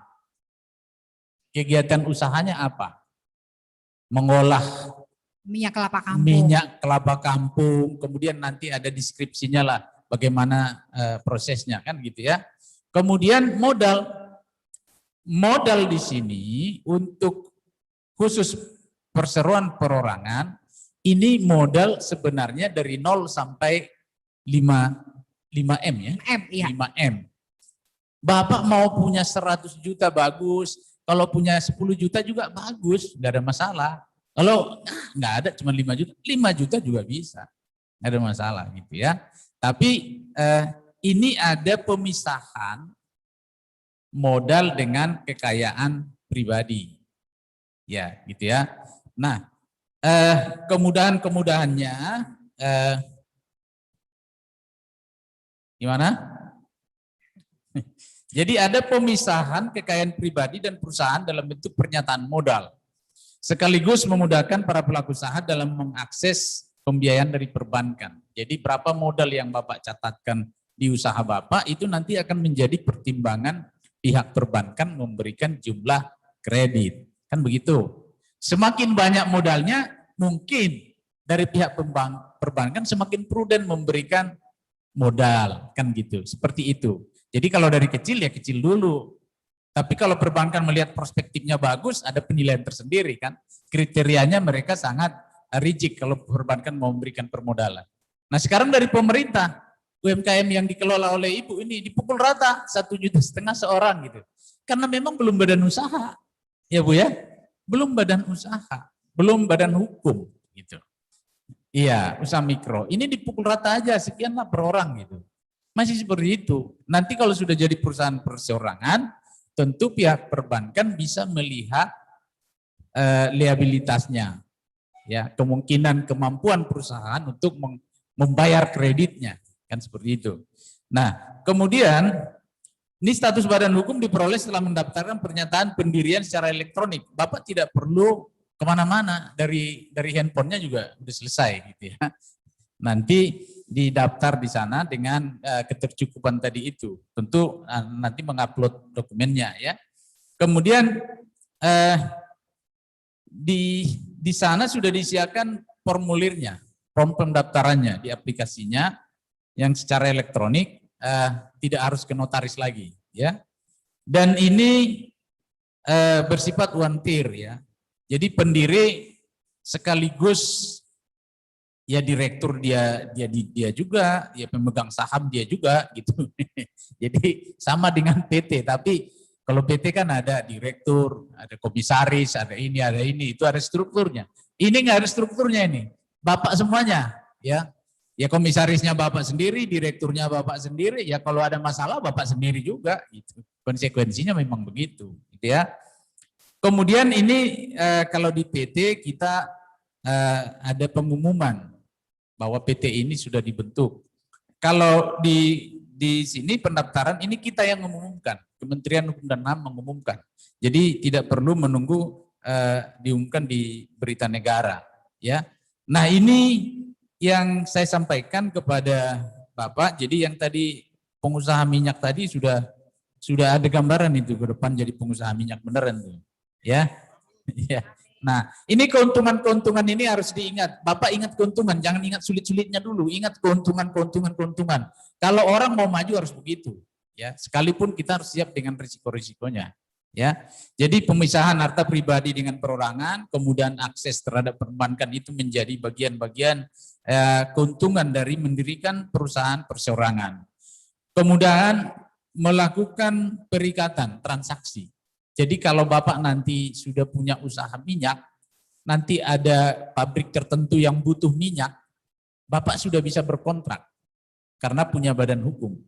Berapa kemampuan Bapak mensuplai per minggu, per bulan dan sebagainya, ya, karena sudah punya badan hukum.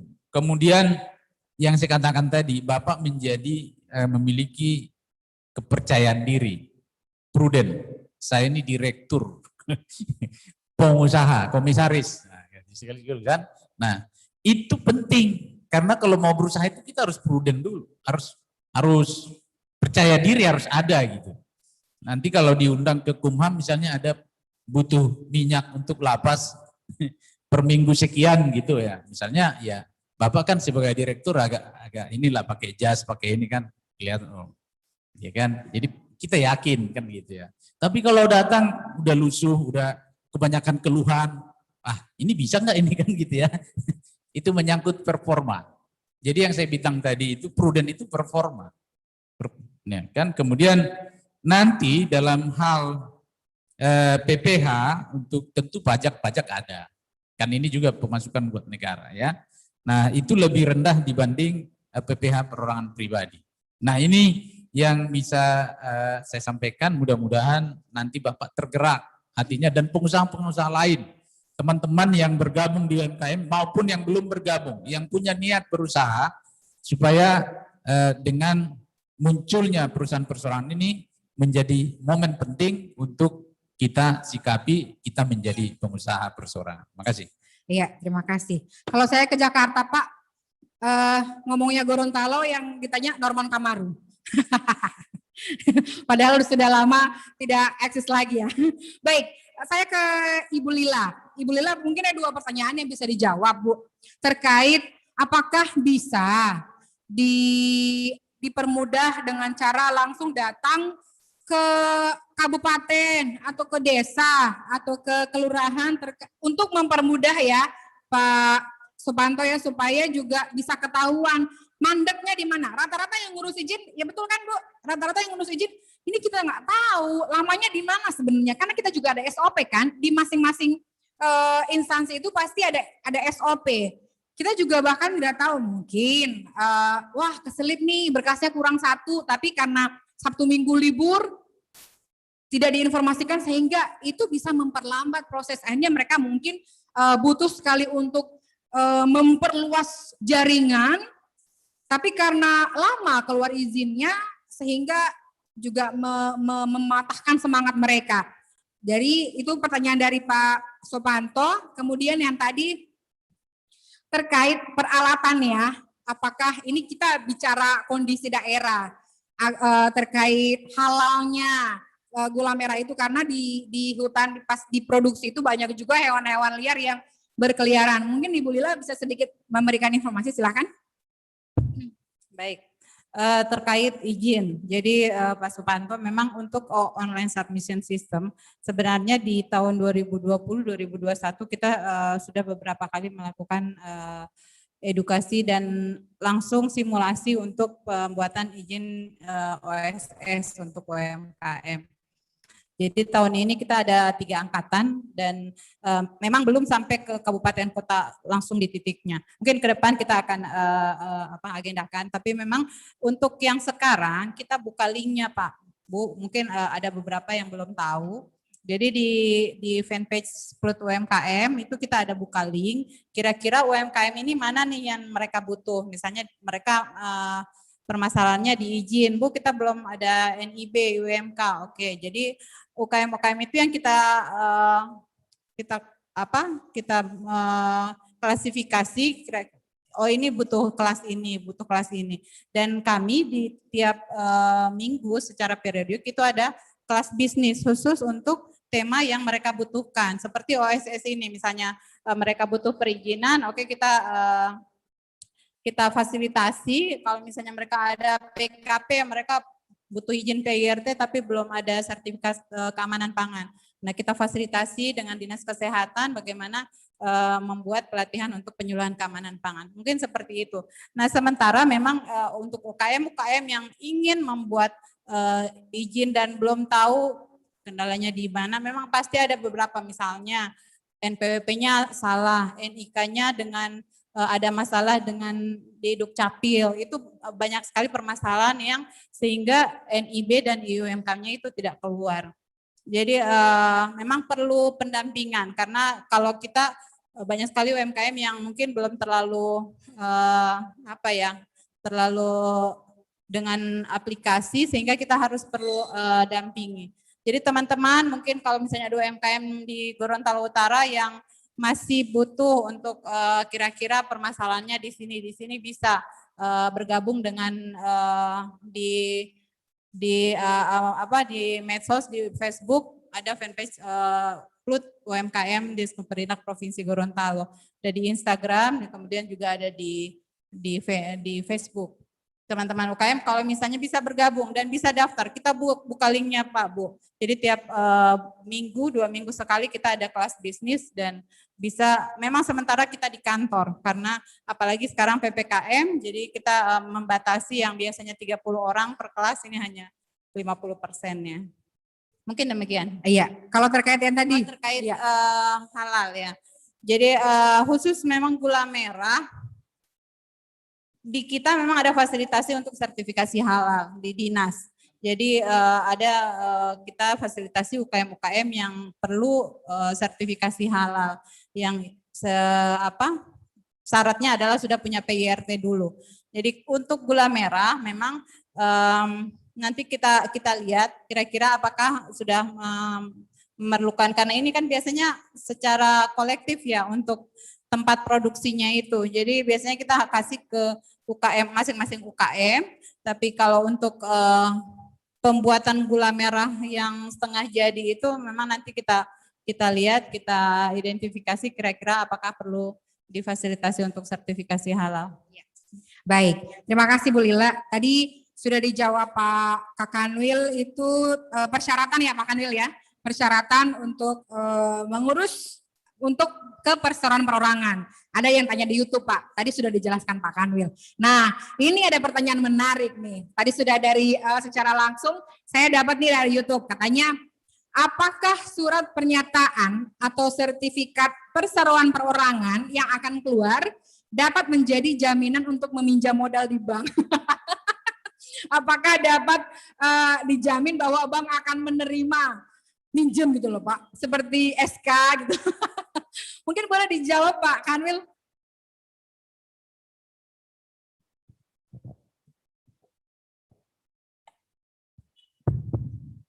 Baik, jadi nawaitunya bahwa perusahaan yang sudah mempunyai badan hukum secara legal formal, dia sudah punya harta kekayaan. Walaupun 5 juta yang disetor, 10 juta, 20 juta, ditambah dengan tentu dia punya aset. Aset apa yang digunakan sebagai modal usahanya. Nah, itu otomatis menjadi pertimbangan dari pihak pemberi kredit, ya, pemberi bantuan. Itu otomatis itu, gitu ya. Cuman, apakah perbankan mau memberikan atau tidak, tentu dia akan cek dulu bagaimana perspektifnya usahanya, ya. Mereka punya ahli-ahlinya untuk menilai, ya. Ya. Ini usaha ini punya kelayakan yang di level berapa untuk diberikan bantuan berapa dan sebagainya. Ya. Ya hampir sama dengan SK yang kamu bilang tadi, SK PNS. Ya kalau PNS sekarang pinjam uang karena dia gajinya sudah jelas tiap bulan, Ya. pihak perbankan malah datang menawarkan, Ibu ini ada pinjaman. Kalau ini nanti sebulannya sekian dan sebagainya. Apalagi kalau pihak perusahaan, ya mereka pasti lebih tertarik karena itu akan mendorong percepatan perputaran uang atau yang disebut dengan spending money. Uang semakin berputar, semakin banyak keuntungan perbankan. Bayangkan, setiap transaksi ada uang yang dipotong. Ya, jadi semakin banyak kita menggunakan ATM, itu semakin untung di perbankan. Iya. Nah, jadi kalau tadi pengusaha tadi banyak berurusan dengan perbankan, setiap dia transaksi di bank, setiap dia minjam uang dari bank, setiap dia nyetor uang ke bank, perbankan dapat untung, kan begitu. Iya, ya. Jadi saya bilang nggak secara otomatis, tapi ada usaha gitu, ada upaya, ada modal gitu untuk kita bisa meminjam ke bank. Kalau secara otomatis ya enggak lah. Kalau dia enggak ngajukan kredit ya enggak akan juga ada kan gitu. Kira-kira gitu ya. Ada laporan keuangan ya Pak kan? Iya, ada laporan keuangan. Karena badan usaha ini kan nanti punya laporan keuangan. Iya. Ya.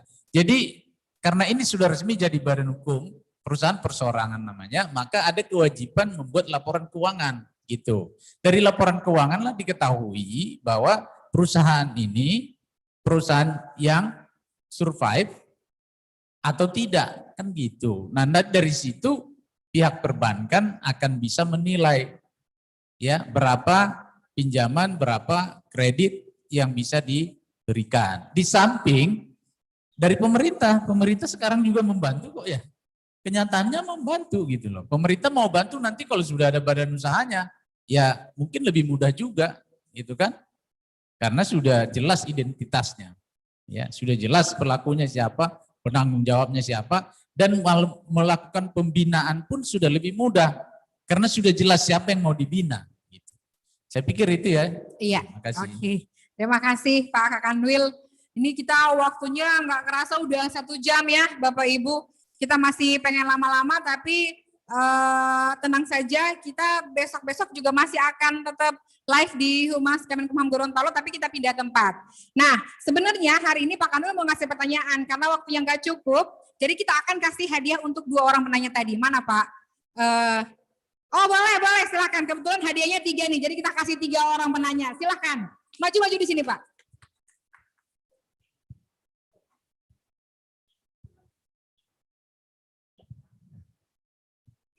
Assalamualaikum warahmatullahi wabarakatuh. Perkenalkan nama saya Maman Karim. Saya dari owner IKM sama dengan Pak Supanto. Saya di olahan minyak kelapa, tapi itu turunannya semua Bu yang kita olah. Pertama Bapak ya dan Ibu yang saya hormati, saya pertama sangat mengapresiasi kegiatan pada siang hari ini. Memang Pak, saya boleh cerita nih, saya pernah ada sempat debat dengan teman-teman yang soal lahirnya Undang-Undang Cipta Karya. Sampai Cipta Kerja, bukan Cipta Karya, Cipta Kerja. Orang bilang itu lebih menguntungkan. Yang corok tadi ada PHK. Saya setuju ada PHK besar-besaran. Kenapa? Berapa besar sumber daya alam kita? Kita hanya terbatas kita sebagai konsumtif, pekerja. Jujur Pak, saya juga dari beberapa kerjanya saya mengundurkan diri. Saya bilang alam kita ini kaya. Kita mau kelola enggak? Pemerintahnya itu Pak, itu saya bilang, kenapa Pak Jokowi itu marah-marah? Enggak usah beli produk, kita bisa buat produk sini. Contoh tadi jarum, kenapa harus dari Cina? Kan tadi tempat-tempat teman saya disampaikan. Kita boleh kok Pak. Cuman memang yang ada persoalan di pemerintah kita sebenarnya saya tertarik. Mungkin Bapak dan Ibu saya sering belajar dari Facebooknya Pak Mardigu WP tuh. Kita sebenarnya harus punya, Bu, saya berharap di pemerintah juga itu ada semacam tempat-tempat usaha supaya cuma ke lokasi kita sebagai ada sentra, Bu. Supaya kita terarah. Kenapa kita terarah? UMKM misalnya olahan kelapa di sini ada beberapa sentranya. Berapa kebutuhan misalnya kuantiti, Pak. Kan tadi Bapak bilang kita mau carinya kemana? Kita kesulitan di kuantiti. Karena kita sendiri-sendiri, Bu. Kita mau bangun asosiasi. Namanya kita tidak punya sentra. Kebutuhan lagi kita berapa kuantitasmu? Berapa kuantiti yang kau butuhkan? Karena ketika bicara skala produksi, skala permintaan kita, jangankan ekspor, Bu. Kita di dalam negeri saja kita tidak jelas kuantiti, mereka tidak akan terima kita, Bu, UMKM. Masalah kualitas, Pak, saya rasa dengan pelatihan atau diklat-diklat yang diselenggarakan oleh pemerintah daerah, saya rasa kami bisa menyesuaikan untuk masalah diklat. Contoh di olahan kelapa, saya rasa kita sudah masuk pada standar SNI untuk Indonesia untuk VCO. Dan tadi VCO tadi belum bilang kan harganya Cina kayak masuk. Iya, kita tidak sadar. Saya bilang, coba kalian marah misalnya, maaf nih, kalian marah marah produk Cina. Kau pakai handphone apa? Saya bilang. Korea, Samsung. Iya, coba buka. Made in apa di dalam? Kalian tuh harus dukung itu. Coba kalau kalian pakai, mohon maaf saya bilang, bukan saya mau pilih-pilih, pakai Polytron, pakai Maspion, pakai Panasonic, itu kalian produk dalam negeri. Mahal iya, tapi cintai produk dalam negeri, Bos. Itu saya bilang, kita memang jadi konsumtif habis kita, tetapi hargai juga saya bilang produk dalam negeri. Itu saya bilang, kenapa kita jadi Cina? Kenapa kita tidak mampu memaksimalkan potensi alam? Minyak kayu putih, Bu. Saya bilang saya sekarang kan menanam minyak kayu putih di kebun, Bu. Saya kasih full itu. Potensi wilayah saya bilang, kita produk minyak kayu putih kan cuma Pulau Buru, bisa hidup di sini. Saya bilang bisa hidup di Gorontalo, tanah kita gersang. Lihat, jagung. Saya bilang, sekarang kuasai. Lihat sungai di bawah, habis. Coba kalau alam saya bilang ada akar besar, orang bisa konsumsi. Saya bilang, itu yang pertama orang jadi PR bersama, saya bilang. Dan itu orang bilang, saya mulai dulu dari saya bilang. Itu yang saya mulai Pak Kanwil, saya bilang itu potensi alam dulu, Bu. Yang kita harus maksimalkan memang.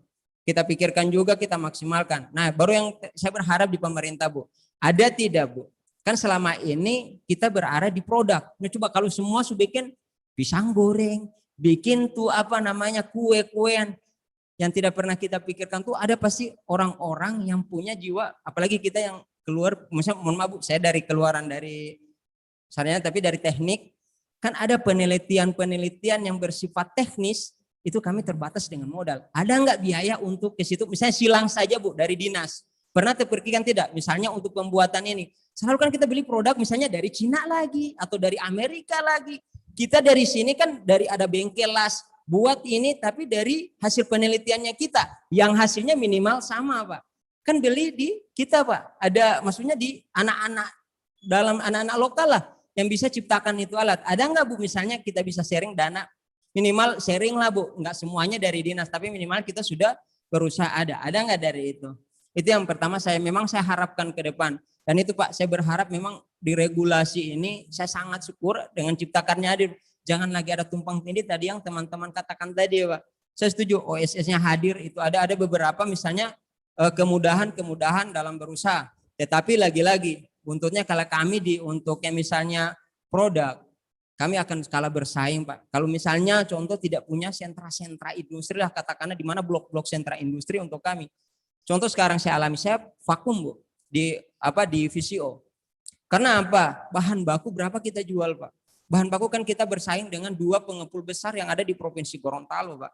Kita harga mengejar itu berapa kita jual di masyarakat. Sedangkan masyarakat itu kan cari yang murah, mau terserah mau kita dapat penyakit dengan tidak, penting kita makan hari ini selesai. Itu dikunci itu yang jadi konsumsinya masyarakat kita rata-rata umumnya dan saya pun begitu, Pak. Tetapi tidak pernah terpikir bagaimana kita makan sehat karena minyak kelapa tuh setahu saya selama ilmu ini yang saya dapat, saya ikut dari pelatihan diklat sampai ke yang untuk dari kementerian jauh lebih baik, Pak. Bukan saya mau kampanye dan harusnya sekarang saya kampanye karena alamnya kita, Bu. Saatnya kita mau beralih. Kapan kita mensejahterakan rakyatnya? Apalagi kita dari petani kelapa yang dari tingkat kita petani saja, Pak. Begitu-begitu terus tiap tahun tidak pernah ada meningkat. Makanya itu mungkin itu hanya dari saya, Bu. Yang kedepannya saya sangat berharap antara regulasi yang misalnya mungkin ada dari Kemenkumham sama dengan pemerintah daerah memang harus linear, Bu. Harus saling menjaga artinya satu arah lah, jangan lagi waduh terlalu banyak birokrasi itu yang memang di tingkat kita yang mempersulit. Dan itu lagi Bu, saya berharap kalau memang ada bisa kalau memang bisa itu kami berharap ke sana, jangan cuma ada keluaran produknya tapi misalnya alat-alat kita tetap beli lagi di luar. Nggak ada yang untuk kayak biaya penelitian lah kayak seperti itu. Yang kira-kira kalau ke depan, nah sekarang juga mungkin seminggu-minggu ini juga Pak, saya ada rencana dengan 2 orang teman itu kita mau coba ke sana. Saya cerita nih Bu, itu karena memang ada beberapa ide yang keluar, kita buat pabrik skala kecil lah. Kita lihat masyarakat kita mampu daripada beli yang besar lagi, dari mana lagi uangnya, saya bilang. Produknya dari mana? Pasti dari luar negeri lagi. Saya bilang, orang bikin dari skala kecil lah kita dari itu.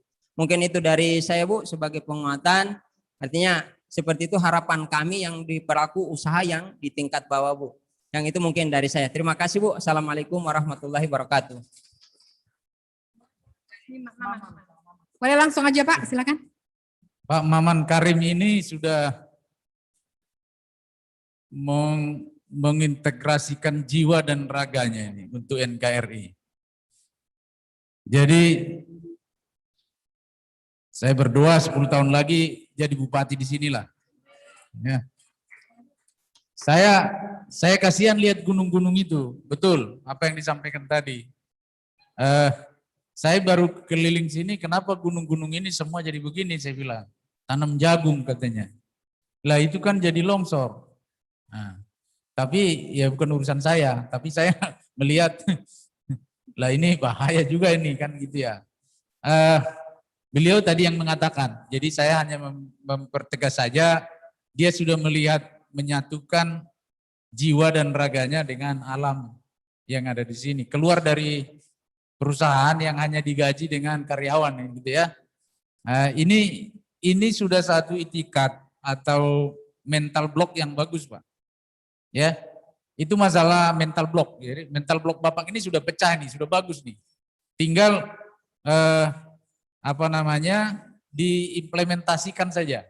Apa yang dipikirannya itu biasanya untuk kondisi sekarang ini pas tepat waktunya.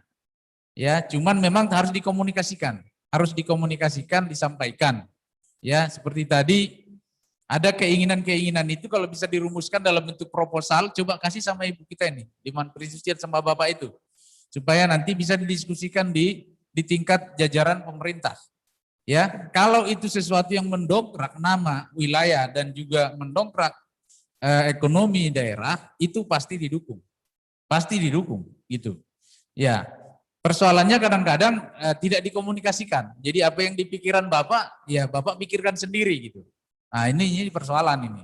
Karena pemerintah sekarang membantu memang startup baru gitu. Startup baru yang mau memulai usaha dengan model baru, dengan kekinian, dengan keseimbangan alam dan juga kompetisi di dalam persaingan usaha. Jadi kalau Bapak bilang tadi mau bersaing dengan para pengepul-pengepul, Bapak nggak bisa lawan itu. Bapak sekarang bentuk komunitas baru. Bentuk komunitas baru di Manado, bentuk di Sulawesi Tenggara, bentuk di Medan, bentuk di ini. Nanti pemasarannya ke sana Pak, mereka minta sendiri gitu. Ya, jadi kalau sekarang harga cabai misalnya di Jakarta 20.000 gitu ya, 60.000, di sini 20.000. Sesungguhnya kalau punya startup baru yang bisa mendegalisir atau melangsir cabai dari sini ke Jakarta, masih untung kan? Ya. Di beberapa komunitas anak muda sekarang saya ada coba ikuti, bagus sekali. Jadi mereka itu sudah bisa menjembatani kesenjangan harga di masing-masing wilayah. Nah kalau Bapak masuk ke arah sana, saya pikir tinggal cari komunitasnya aja. Berapa harga di sini, berapa harga di Jakarta, berapa harga di Mataram, di Surabaya dan sebagainya. Ini kan semua di medsos. Nggak kenal orangnya tapi ada medsosnya. Modelnya sudah seperti itu. Jadi Bapak jangan berpikirnya sudah maju tapi medsosnya nggak dimainkan. Mainkan medsosnya Pak. Ya. Coba baca ceritanya Alibaba. Gimana ceritanya Alibaba? Sekolah aja ditolak dia. Ya kan? Tapi dia gigih. Nah, berusaha ini perlu kegigihan, perlu juga daya tahan. Daya tahan itu penting Pak. Jangan anggap kalau berusaha nanti nggak banyak tantangan, nggak banyak masalah. Wah luar biasa banyaknya, tapi disitulah diuji daya tahannya. Kalau punya daya tahan, saya yakin sukses. Ya, sukses buat Bapak. Terima kasih.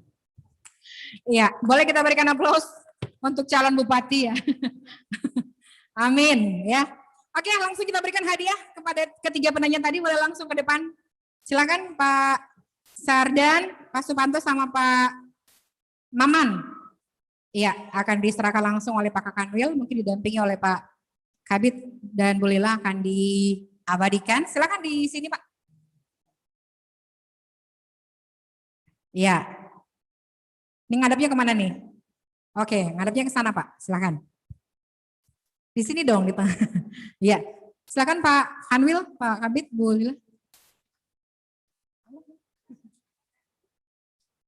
Wow, ibu-ibu nyesel kan nggak nanya nih. Hadiahnya gede banget nih. Jarang-jarang loh kita kesini ngasih hadiah pula.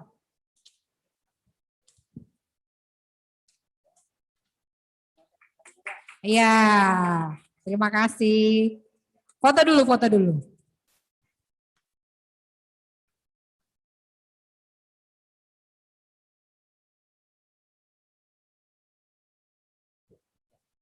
Ya, terima kasih. Silakan kembali ke tempat duduk masing-masing. Jangan dilihat dari nilainya ya. Lihat jauh-jauh kita bawanya.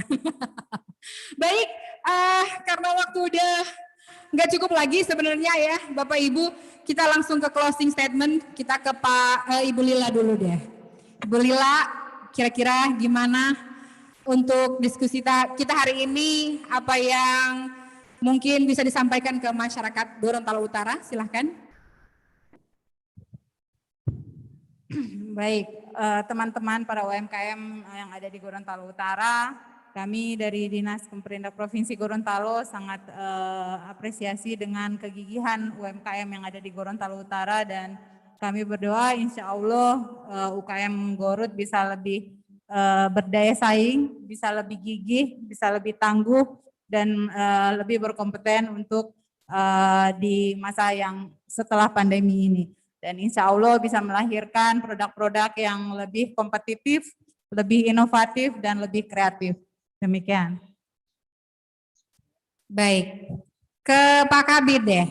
Pak Kabid, kesan dan pesan untuk masyarakat Gorontalo Utara. Ya, dari tadi kan ketiga penanya tadi ya, luar biasa. Mungkin usianya sama dengan saya. Ya, kita jangan kalah, kita harus maju. Masa kita kalah sama orang Bandung yang punya merek Joker, ya kan? Belum juga dengan Jogja. Gorontalo itu bisa Allah, khususnya Gorontalo Utara. Itu saja. Baik, terima kasih. Dan yang paling terakhir ke Pak Kakanwil, kira-kira harapannya Pak, harapan untuk masyarakat Gorontalo Utara, khususnya pelaku-pelaku usaha, setelah kita diskusi hari ini, boleh disampaikan kepada seluruh sahabat pengayoman yang mendengarkan diskusi kita hari ini. Silakan Pak Kanwil. Baik, terima kasih. Saya berharap kepada kita semua tetap semangat walaupun kondisi pandemi seperti ini, dan teman-teman yang di bidang usaha tetap berusaha untuk bangkit dari kondisi yang dihadapi saat ini. Dan pemerintah sangat peduli kepada kita semua dengan kebijakan-kebijakannya yang sekarang ini ada, salah satunya adalah kemudahan berusaha dengan membentuk perseroan perorangan. Kesempatan ini boleh dimanfaatkan oleh seluruh lapisan masyarakat yang sudah tergabung dalam UMKM maupun usaha kecil, dan yang juga punya rencana mau jadi pengusaha perseorangan, supaya mempersiapkan diri ketika nanti sudah kita launching ini, pendaftaran ini, kita berharap banyak masyarakat yang mendaftarkan usahanya menjadi perusahaan perseorangan untuk mendapatkan legalitas dan keuntungan-keuntungan yang sudah tadi saya sampaikan. Demikian, mohon maaf atas segala kekurangan. Saya akhiri, wabillahi taufiq wal hidayah. Assalamualaikum warahmatullahi wabarakatuh. Baik, boleh kita berikan aplaus yang meriah untuk ketiga narasumber hari ini. Kepada Bapak Ibu, saya selaku mewakili seluruh panitia dari Kantor Wilayah Kementerian Hukum dan Hak Asasi Manusia Gorontalo mengucapkan terima kasih atas kehadirannya, sudah bersedia hadir langsung di sini, dan juga sahabat pengayoman berterima kasih sudah bersedia menonton tayangan ini. Kepada narasumber, terima kasih sudah bersedia membagi informasi.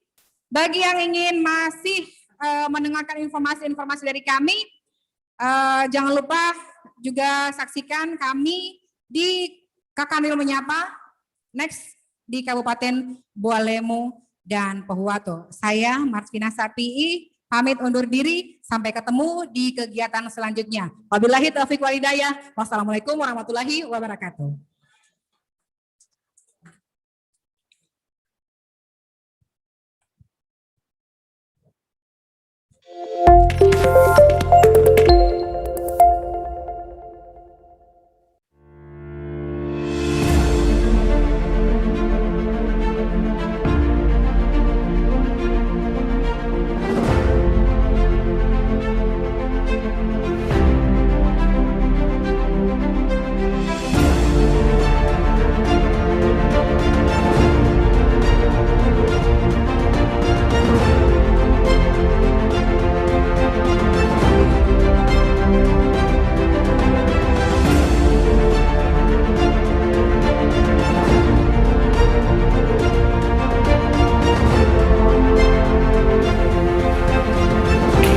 Assalamualaikum warahmatullahi wabarakatuh. Selamat siang dan salam sejahtera untuk kita semua. Saya selaku Kepala Kantor Wilayah Kementerian Hukum dan HAM Provinsi Gorontalo menghimbau kepada seluruh pelaku usaha di Provinsi Gorontalo, usaha mikro dan usaha kecil, untuk mendaftarkan usahanya menjadi perseroan perseorangan berbadan hukum. Apabila saudara mendaftarkan usaha saudara menjadi perseroan berbadan hukum, tentu ada beberapa hal yang menguntungkan bagi saudara. Yang pertama, ada pemisahan harta pribadi dengan harta perseroan. Yang kedua, kemudahan akses terhadap perbankan. Yang ketiga, ada peningkatan kepercayaan masyarakat terhadap usaha saudara. Yang keempat, ada kemudahan dalam melakukan perikatan transaksi dengan pihak lain. Sekian, Assalamualaikum warahmatullahi wabarakatuh. Gorontalo pasti bisa loh.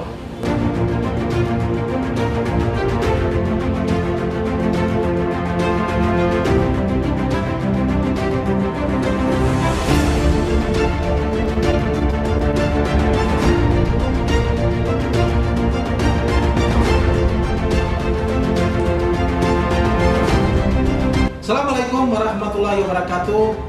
Salam sejahtera bagi kita sekalian. Melalui kesempatan ini saya menghimbau, mari kita wujudkan ekonomi nasional yang kondusif dengan mendaftarkan usaha Anda menjadi perseroan perorangan berbadan hukum. Mari kita maju bersama membangun negeri. Kami pasti. Audu Allah.